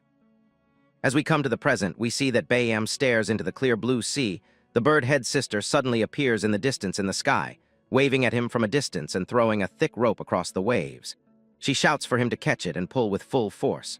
Confused but obedient, Bayam grabs the rope and starts pulling with all his might. The rope feels incredibly heavy, but he doesn't give up. After a long effort, he finally drags out a massive net filled with glimmering quartz stones. Bayam is speechless at the sight. He can hardly believe Ryuk and his duo of just a small girl had managed to mine something this large. Nari and Ryuk, both drenched and laughing, had clearly enjoyed swimming in the deep waters while mining the quartz. When they reached the sea fairy's palace beneath the waves, they found it breathtaking. Nari noticed that its walls were shining like golden coral, looking like a yellow palace. Nari smiled and told Ryuk that they should visit the palace again someday when they have more time. But on the coast, because of the sheer amount of quartz they gathered, Bayem wonders aloud how Ryuk plans to transport it all back home in the forest zone. Ryuk scratches his head and admits that he hasn't figured that part out yet. Just then, a massive shadow passes over them, and Ryuk looks up to see a massive parrot-like vulture bird monster flying above. He's puzzled because birds of that kind usually move in flocks, yet this one is flying alone. Nari marvels at the bird's vibrant feathers, saying how beautiful it looks, but Gia quickly warns her that she'll change her mind when it gets closer. Gia explains that these birds grow over 4 meters long and are extremely vicious. Even she and Bayem avoid confronting them. Bayem glances at Ryuk and instantly realizes what's going through his mind. Ryuk smirks and admits it. He had been looking for a way to transport the quartz, and now a flying truck has conveniently appeared. Back at Ryuk's house, Sejun is still training to expand his mana flow, while all the cute mandras were looking at him calmly. Sejun can feel his mana hole steadily growing wider, a sign that his power is increasing. He smiles with satisfaction, believing that his long-time dream of becoming an A-ranked hunter might finally come true. His concentration is suddenly broken when a strange metallic creature, the liquid mandra, appears behind him. Panic sets in as he turns around, but his fear deepens when he spots 3 intimidating A-rank hunters standing right behind the mandra. They instantly recognize Sejun by his bald head and burst into mocking laughter. These were the same hunters who had bullied him during his promotion exam. Sejun feels trapped and helpless, but to his shock, the 3 mandra standing in the garden suddenly take defensive stances, bold and unwavering. The hunters are thrilled, knowing how valuable mandras are on the market. One of them moves closer, trying to deceive one of the creatures. But before he can react, the largest mandra launches a powerful kick that sends the hunter flying several meters away. At that very moment, the bird head and his sister Gia arrive at Ryuk's house, only to sense chaos from a distance. They exchange confused looks, wondering who could be causing trouble this time. Apparently they had traveled ahead of Ryuk to reach his house first, since the parrot-like bird monster was flying much slower, partly because Ryuk had beaten it half to death while trying to tame it. Looking at the monsters, Sejun wondered why all this was happening all of a sudden, that too when he was alone in the forest area. He thought that both Bayem and Gia must be disaster-level monsters who were living in the coastal area, wondering why they appeared in the forest all of a sudden. Sejun also remembered that both Kim Nari and Ryuk had gone to the coastal area that way, and his face turned pale as he thought maybe something bad had happened to the 2 of them. He thought that he should join forces with the hunters who came into the forest area. But before the man could even do anything or call out to the hunters, they were flying in the sky as they were fighting Gia, who immediately came closer to the Baldy, asking him if he was the chef of Ryuk, because whatever the boy had told them was matching. Because he had a bald head, this much was enough to scare Sejun away as he scrammed through the place, and we come to know that even in his long-haired era, Sejun had 0 female interaction. So even when Gia was a monster, the man was startled. But just then, he realized that the lady had talked about Ryuk and wondered if she happened to know about his brother. It was then that the bird told Sejun that Ryuk was her friend. Hearing that, Sejun was shocked from head to toe, wondering how Ryuk had disaster-level monsters as his friends, and what kind of life he had been living to be friends with these dangerous people. But Bayem immediately asked Sejun about who those hunter guys were, because they didn't seem like customers, and suddenly something clicked inside the mind of the Baldy as he realized that this was a really good opportunity to protect himself. Now the man was smiling with an evil grin on his face, and the adventurers realized that something bad was going to happen to them and were crawling from head to toe. An hour later, we see in the sky that both the bird and her friends landed on the ground with insane speeds, breaking it into pieces. But as the dust and smoke cleared, we see that the parrot vulture monster had been carrying all the cores that both Ryuk and Kim Nari had collected, along with her cute pets. Ryuk called out to Kim Nari, telling her that home was the best after all. But on the other hand, the parrot vulture monster was screaming in pain, because it had been through such a long flight with such a heavy load, that it was becoming unbearable for him.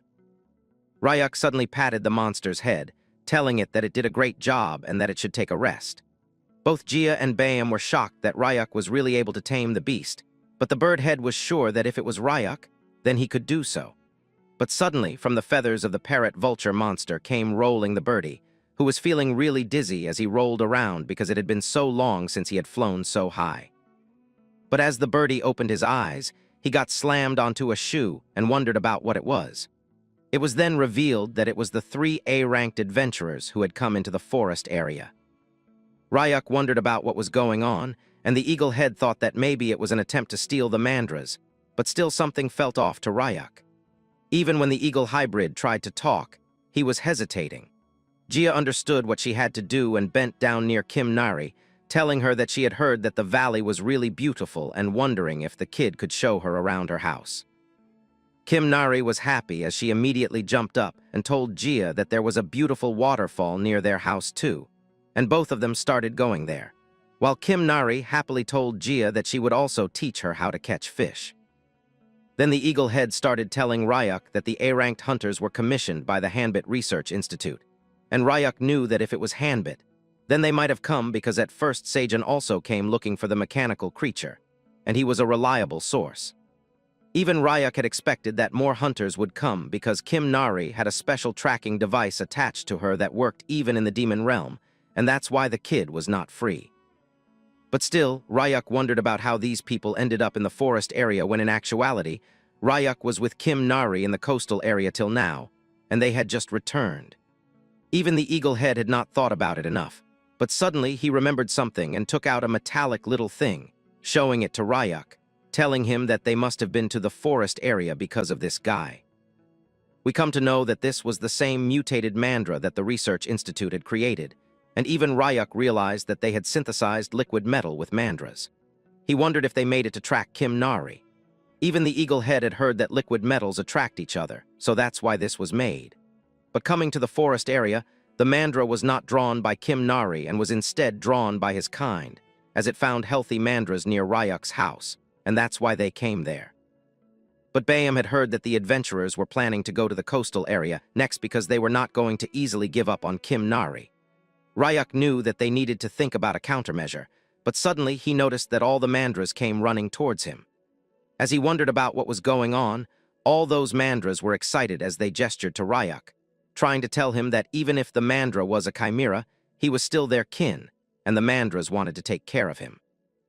Ryuk started going towards the mandras and gave them the liquid metal one for good company, but the little mandra was still cutely screaming at Ryuk, as if telling him that something else was left. Ryuk realized that the small, cute creature was right, but he wondered about how they came to know about what was in his pocket. As the boy took out another shriveled mandra from his pocket, Bayam asked Ryuk about how such a scrawny guy came inside his pocket. We see that both the new mandras were entered into the triplet family, and Ryuk explained to the eagle head that the shriveled mandra was being raised by an alchemist and that he had agreed to take care of him. We come to the flashback where we see that the alchemist himself had given it to Ryuk, having faith in the boy that the mandra would really be better off with him than with the alchemist himself. Even when he was crying while giving it, he told Ryuk to take good care of him, and the boy nervously agreed. Here, we see that all the other mandras immediately started digging holes for their new buddies and told them to come inside and enjoy the nutritious demonic energy which was filled in the farmland.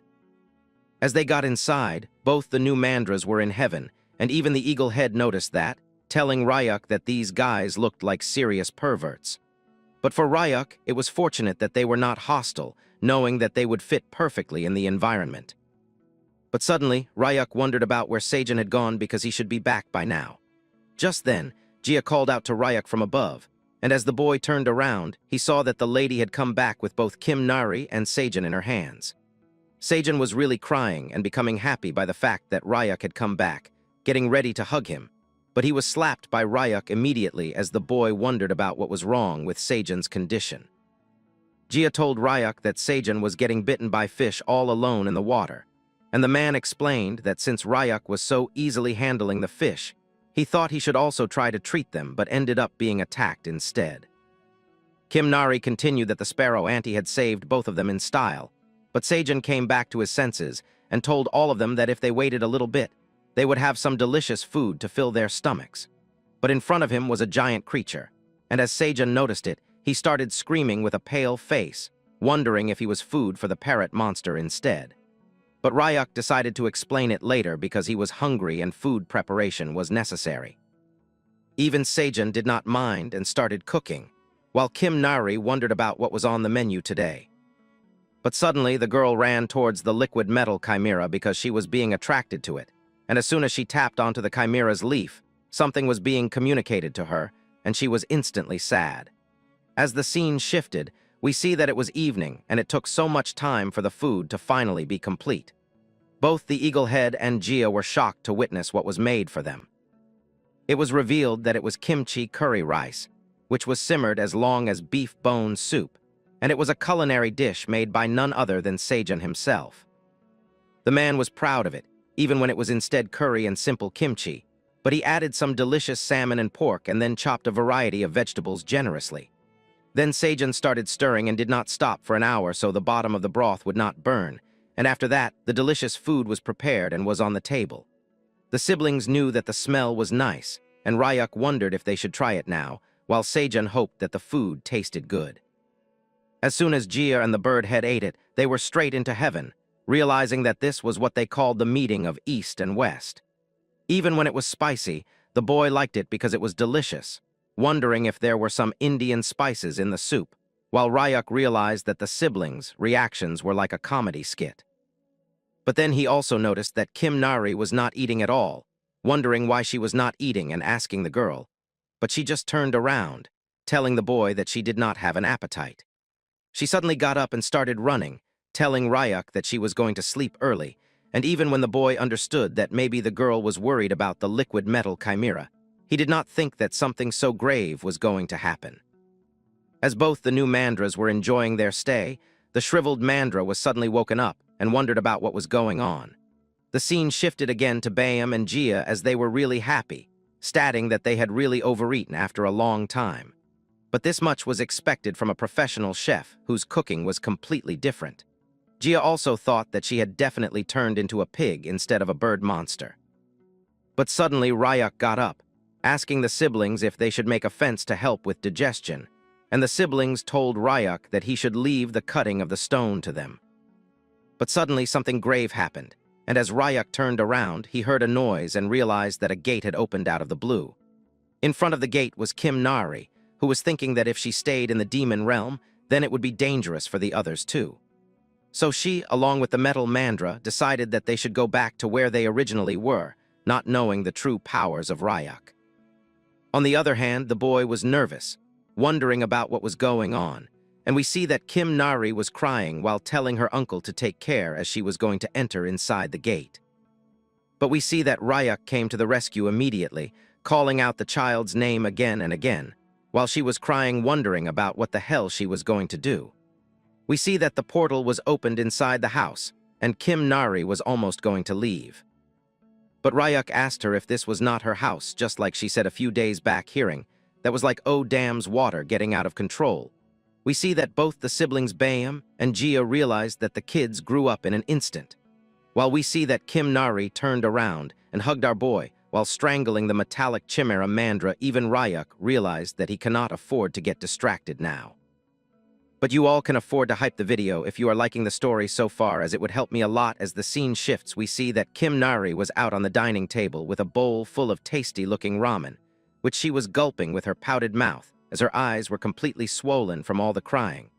But as she had one bite, she immediately told her Seijun uncle that the ramen had been even tastier than the last time. Seijun just smiled, telling the girl that late-night snacks were best when they have to eat ramen. But as Kim Nari was finishing the whole bowl in an instant, Gia was angry on her, telling her that she was so little and she was already running away, which was not acceptable at all. And if she do that again, she will get scolded by a big sister a lot. Kim Nari immediately agreed that she was wrong and continued eating. But then she realized that it was really, really spicy, and Seijun came in clutch with a bottle of probiotics milk, slamming it onto the table and telling Kim Nari that if it was really spicy, then she should drink this instead because. His mom also told the man that it tastes the best when things get spicy. Bayam also recognized the milk, as it was something that the Research Institute gave out occasionally.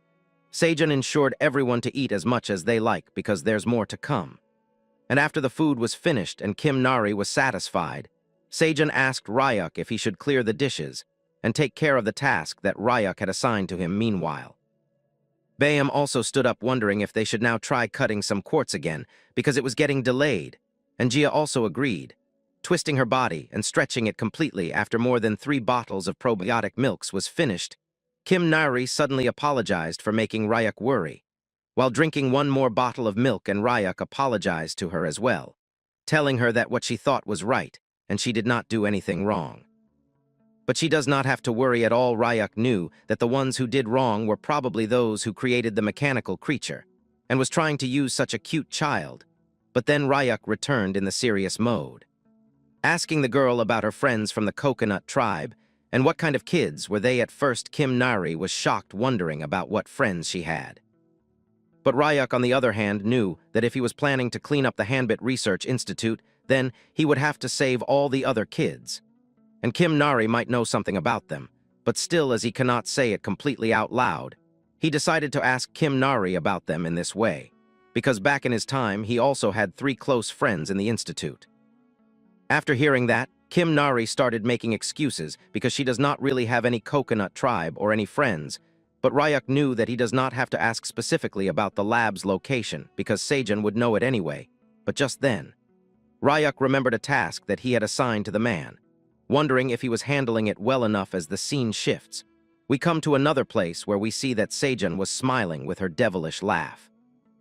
While someone was strangling while their mouth was covered, we see that it was the same heir and adventurer that came after Kim Nari, and Sejun immediately removed his mask so he can speak, while being assured that if you told him that he had suppressed the mana of these guys so they cannot use it for a while, it was enough.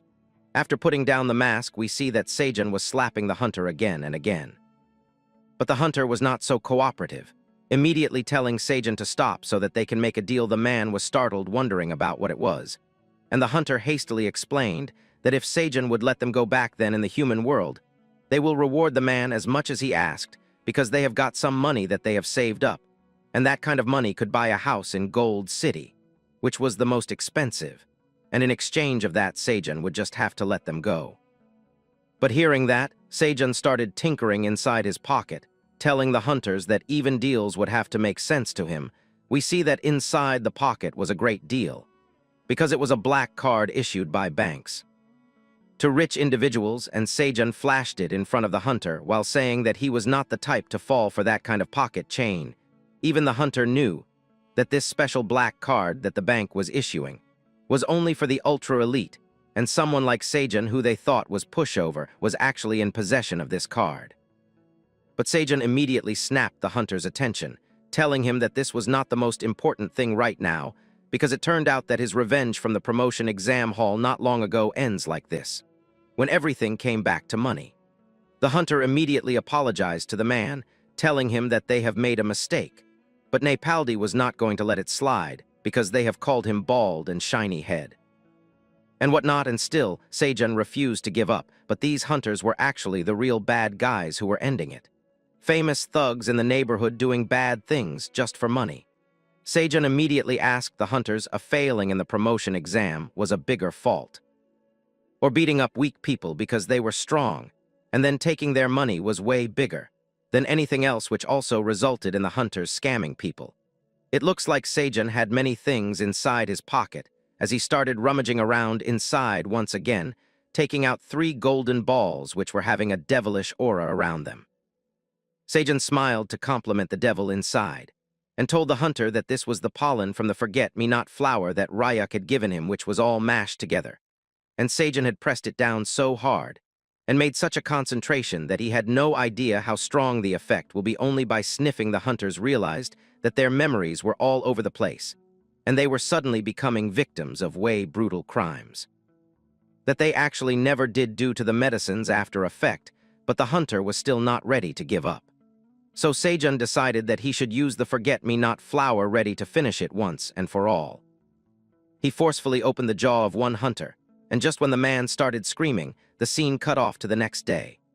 Kim Nari and Birdie were running around while Sasha was perched on Kim Nari's shoulders, the bird thinking that child-rearing was really tiring.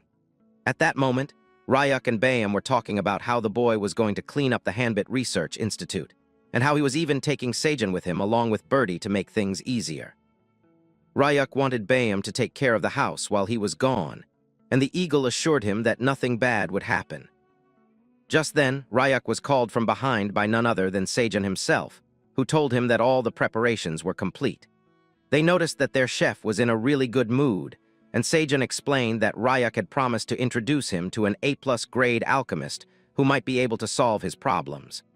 Bayam realized how serious Seijun's issue must have been.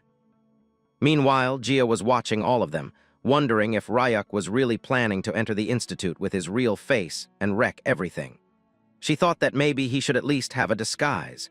It didn't seem like a bad idea, but Seijun wondered if they would have to disguise themselves to meet the alchemist too.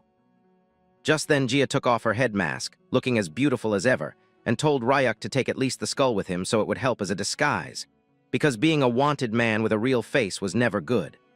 Ryuk wondered if the mask would even fit him, while Seijun's mind was completely blown as he kept staring at the girl. Meanwhile, Bayam joked that even though his sister's face was small, her head was really big, so if the mask fit her, it would definitely fit Ryuk. Seijun's heart started pounding as he blushed, realizing that something strange was happening. He was actually falling in love at first sight. Meanwhile, Bayam was getting beaten up by Jia for his comment, his head being stretched while he screamed. Seijun immediately got down on one knee and told Jia that he had a personality where he acted on whatever came to mind right away. Then, with his most charming face, he asked her about her type. Both Bayam and Ryuk spat out the water they were drinking in shock, and even Jia froze for a second, surprised by the sudden question. Ryuk and Bayam sat down with some popcorn, saying it had been a while since they'd had such entertainment. Bayam explained that his sister always took every question seriously and would always answer honestly, no matter how strange it was. So Jia thought for a moment and said that, for now, she liked something flashy and something that could dance well. Hearing that, Seijun wondered if she preferred peacocks over humans, and what completely crushed him was when she added that she also liked people with lots of hair, the more the better. The one thing Seijun lacked most was hair. Fueled by new determination, Seijun turned to Ryuk with fire in his eyes, saying they had to meet the alchemist as soon as possible. Ryuk asked where they were stopping on the way, but Seijun didn't care. Anywhere was fine as long as he could fix his hair problem. The scene then shifted to the real world, where a huge gate had opened, scaring all the humans who saw it. They wondered why a return gate was so massive. Suddenly, a gigantic beak emerged, followed by a colossal monster bird that burst out at incredible speed. Everyone realized it was the parrot vulture, and they quickly decided to report it to the association. For a moment, some thought they saw people riding it, but since that didn't make sense, they focused on reporting first. From above, however, we see 3 people riding the parrot vulture. Seijun asked Ryuk where they were going, and why he was bringing such a massive bird with them. People were bound to be shocked. Ryuk simply said that there was no reason to walk when they had a ride. As the camera zoomed in, we see that both Seijun and Birdie were wearing masks, while Ryuk, smiling beneath his skull head, enjoyed the view of the bright sky. He decided that this new ride should be called Blue, to match its color. Seijun kept asking where they were headed, but Ryuk didn't answer. Meanwhile, at the Hanbit Institute, the head scientist was being told that all the hunters sent this time had returned with amnesia and remembered nothing. When he asked about the Tri-King Chimera, he was informed that it had been lost in the demon realm. Furious, the scientist slammed the table repeatedly, scaring his subordinates. He knew that losing the mechanical creature would not only ruin their reputation, but also endanger their government funding, as a shady organization that had invested heavily would not take it lightly. Just then, an assistant approached with something found in one of the hunter's pouches, a small condensed orb, and a note saying that the person would visit the head scientist soon. Seeing this, the scientist screamed in rage, demanding an immediate investigation. But before he could finish shouting, the mirror behind him shattered as the parrot vulture crashed through the wall with a heroic entry. Dust and smoke filled the air as the enormous bird landed clumsily, its left tail feather bent awkwardly. Ryuk thought that they should fix that once this job was done. As the parrot vulture lay unconscious, Sejun and Birdie rolled on the floor, dazed and wondering if they were still alive or had ascended to heaven. Meanwhile, Ryuk calmly asked the terrified employees in the office who among them was the lab director. The scene shifts to a little while ago, just before the raid on the lab, as we see that Ryuk and Sejun, along with the birdie, were flying through the parrot vulture monster. Sejun told Ryuk that the Hanbit lab was actually located halfway up in the mountains, somewhere between the slums and Gold City, which was just a little further away from where they were. But still, Sejun wondered if what they were doing would really be okay, because even when he didn't know, he felt out of the loop. Hanbit was not just any research institute. They had successfully developed mechanical organisms using liquid metal, naming them the liquid metal chimeras. They were also the creators of Kim Nari, who herself was a mechanical organism made of liquid metal. The institute even made it to the media and received awards for their creations, when in truth, it should have been considered a crime. Sejun knew the reality of how Kim Nari had been treated. But he saw that Ryuk wasn't paying attention at all, certain that maybe Ryuk already had a plan. Then Sejun turned and looked at the parrot vulture monster, realizing that its tail feathers looked really different. Ryuk explained that the left side of the monster's tail feathers wouldn't grow, which made him unique. Ryuk had noticed this from the first time he saw the monster. It had been attacked by its own kind because of its tail feathers, and was running away because they were different. That was when Ryuk saw the opportunity and saved him. Even the parrot vulture monster seemed happy after being rescued by Ryuk, as if it was thanking him. Sejun, still curious, wondered why the tail feathers not growing back was enough for the monsters to attack one of their own kind. Ryuk explained that parrot vultures were obsessed with beautiful tail feathers, and it was in their instincts that the moment they saw someone different, they would immediately attack. This was why Blue, the parrot vulture monster, had been ostracized from the group. They kept attacking his tail. This made Sejun tear up, as he understood the feeling of wanting to grow something in a place where it would never grow, symbolizing his own fallen hair that had left him bald. Suddenly, Sejun noticed that the building of the Hanbit Research Institute was close, and they were going to reach it in just a few moments. But as Ryuk saw the building, he immediately told Blue, the monster bird, to go straight ahead and not stop until they crashed. Sejun wondered what he meant, but the monster had already picked up full speed. The birdie was terrified, almost ready to throw up from the height, and it felt as though Sejun might be thrown off at any moment. Ryuk yelled at him to hold on tight to the bird, since the monster's uneven tail feathers made it a terrible flyer. It couldn't balance itself at such insane speeds. Even though Sejun knew it was impossible, he still clung to the parrot vulture's feathers for dear life as they crashed straight into the building. We returned to the present, where all the scientists were shocked, wondering what in the world was going on. A female scientist recognized what she saw before the crash, a dangerous monster of enormous size. A male scientist with glasses grabbed something nearby for support, realizing he couldn't see a thing through all the dust swirling around. But when he turned to see what he was holding, he immediately wet himself. It was the parrot vulture monster, standing right inside the Hanbit Research Institute. Before anyone could process what was happening, strong spider webs suddenly wrapped around them, tying them all together. It was done by none other than Ryuk himself, who had used his monster powers and captured them all. As Sejun got up along with the birdie, he asked Ryuk why they had used the back entrance when the main one was perfectly fine and safe. Ryuk explained that since the head researcher's office was usually on the top floor, they had to follow this route. Wondering if the head researcher was plotting something, Ryuk immediately asked the tied-up scientists if this was indeed the Hanbit Research Institute. The scientists didn't answer, confused about who Ryuk actually was. Ryuk introduced himself as Kim Nari's guardian, but the scientists didn't seem to understand what he was talking about. This pissed Ryuk off, and suddenly he noticed something was wrong. A strange, ominous feeling was spreading through the air, the presence of a chimera. Ryuk instantly realized that something was not right. The scene shifts to Gold City, and in the Hunter Association building, where we see that an old man asked a young boy about how his B-ranked exam prep was going on, warning the young man that if he failed, then the old man would kick him out of the house, so he should be aware. We come to know that this young man was named Lee, who was actually a C-class individual, and the old man was a C-ranked hunter too, who was the grandfather of Lee and the head of the Hunter Association. Lee wondered why his grandfather was so hell-bent on him leveling up when he was only in his early 20s, knowing that it was going a bit fast. And more importantly, As Lee was back in the Hunter Association's building office after a long time, he wanted some pocket money from his grandfather. The old man sighed at this behavior of his grandson, telling him that he had been raised with care because he was the old man's only grandson.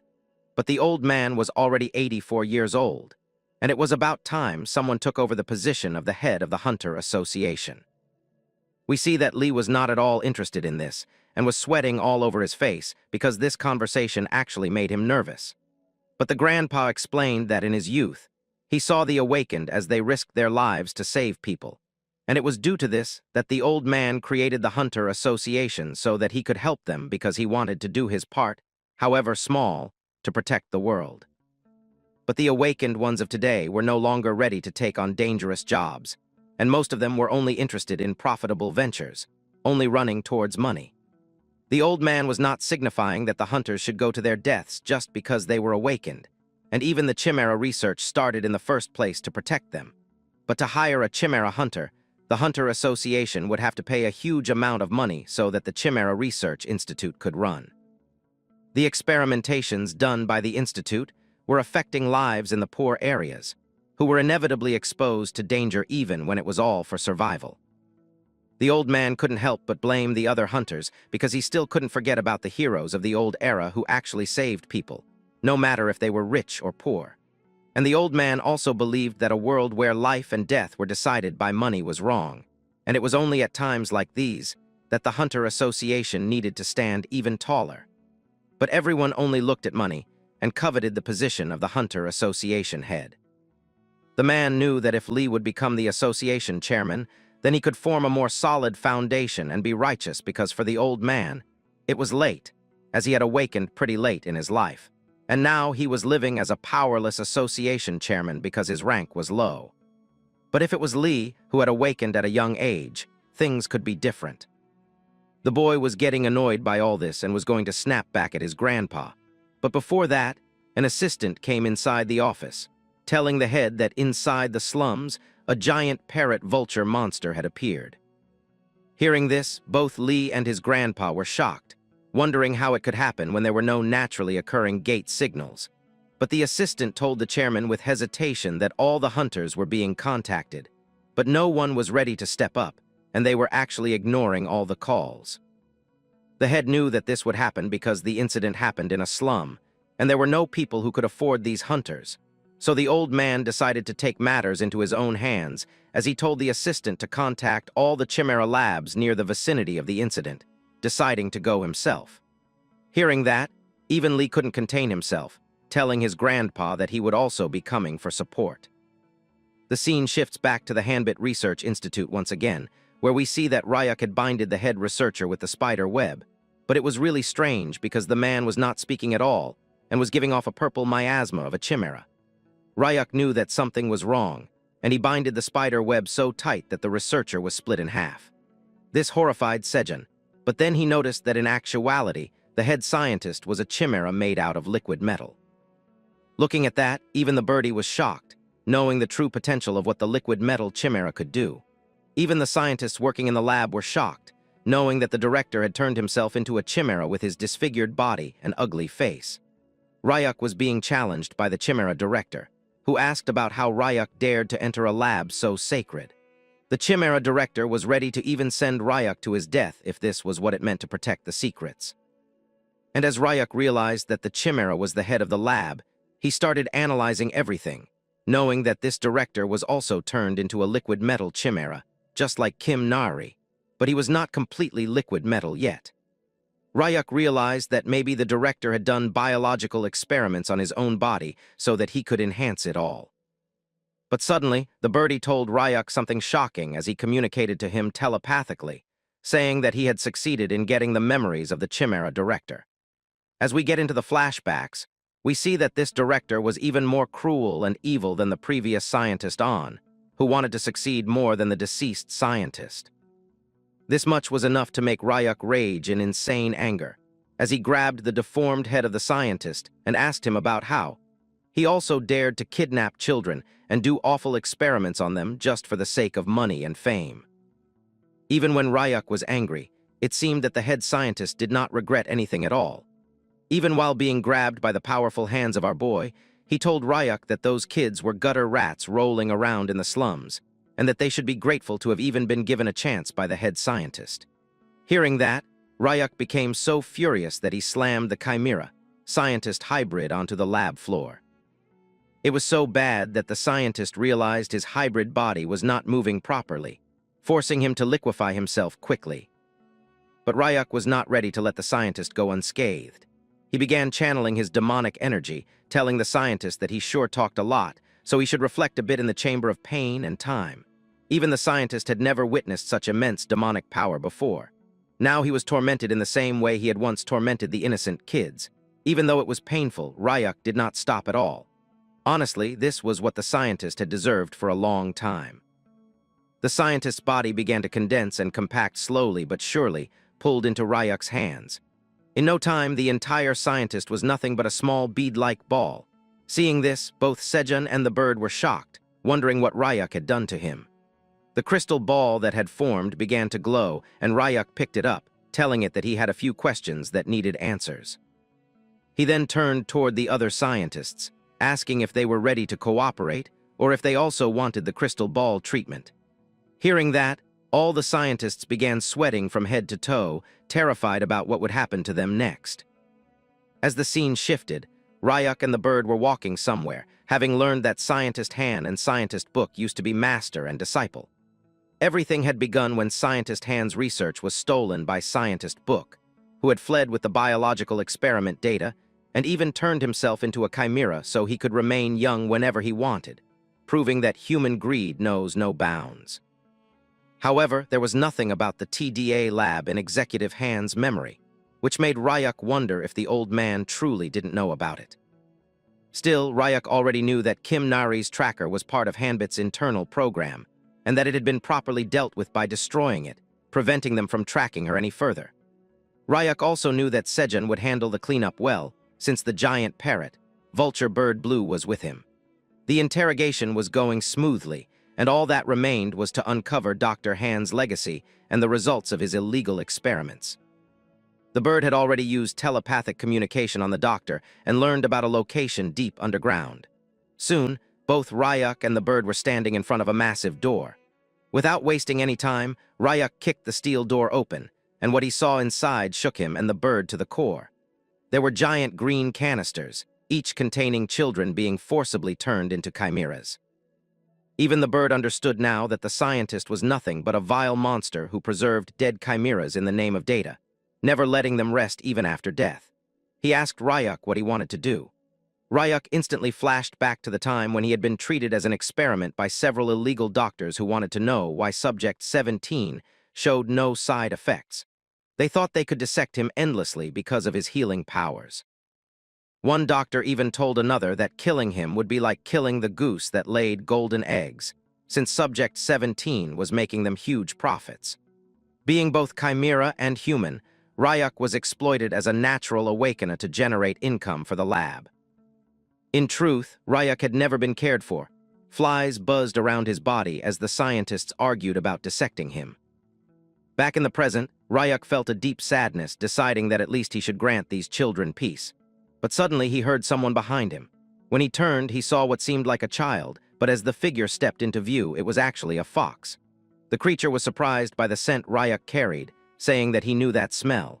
Ryuk somehow realized who the fox was because Kim Nari had told him before, though he was still surprised to hear the fox speak. He whispered to the bird, wondering if the fox had caught Kim Nari's scent from him. But the bird quickly denied it, saying it must be Ryuk's scent since the bird was hygienic and bathed daily. Ryuk didn't waste time and asked the fox if he knew about mechanical life forms. The fox immediately responded, asking if they had met Kim Nari. Ryuk explained that the girl was doing fine and living happily in the demon realm with them. Hearing this, the fox began wagging his tail and crying with happiness, saying he had been waiting to know that she was alive and well. Ryuk remembered Kim Nari telling him that her best friend in the lab had been a fox, and this was the same fox now crying before him. Ryuk asked if there were others besides the fox. The creature called them out, revealing a small tree-like being, an ant, and multiple mutated ground squirrels fused with Mandra DNA. There were 7 creatures still alive in the lab, the only surviving chimeras since all combat types had been killed or sold for profit. Since all of them had traces of demonic energy, Ryuk knew they would do well in the demon realm. He immediately opened a gate, telling the creatures that they would be safe once they entered. They were shocked but trusted him. As the scene shifted to evening, a massive fire engulfed the Hanbit Research Institute. Both the Hunter Association chairman and Hunter Lee arrived at the site, realizing that the slums had been a distraction. The real target was the research lab. Then Hunter Lee noticed the flying parrot, vulture monster, and told the old man to look. The chairman was stunned to see someone riding the beast with ease. High above, Sejun told Ryuk that all the researchers had been secured and evacuated just as ordered, confirming that no one remained inside to be harmed. Ryuk knew the Hanbit Research Lab was technically legal, so no one outside suspected the scientists' crimes. Sejun wondered if they should have made the scientists take memory-erasing pills since they had seen everything, but Ryuk just smiled and said this was exactly why they weren't hiding. Though Sejun didn't understand, he decided not to question it. Ryuk looked down and asked Sejun if he knew who the 2 people below were. Sejun explained that the old man was the Hunter Association president and the younger one was his grandson. Down below, the president was shocked to see a human flying on a parrot, vulture monster. Ryuk realized they had arrived in response to the fire report, and something about their names sounded familiar. Suddenly remembering something, he smiled, holding up the crystal ball made from the Chimera scientist and throwing it straight toward the president.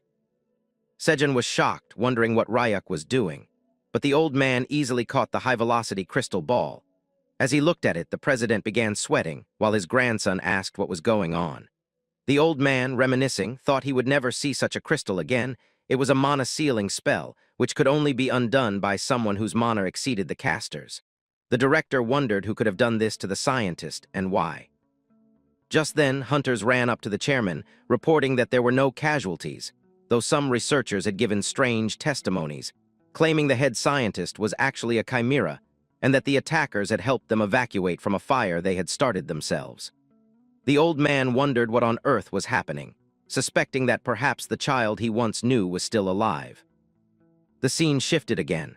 Ryuk and the others were flying as Ryuk told Sejun they should head back to the slums. Sejun joked, asking if they were going to meet the one who could solve his hair problem, but Ryuk explained that he had planned to settle things peacefully in the human realm. However, now that the association was on their trail, it would become a hassle.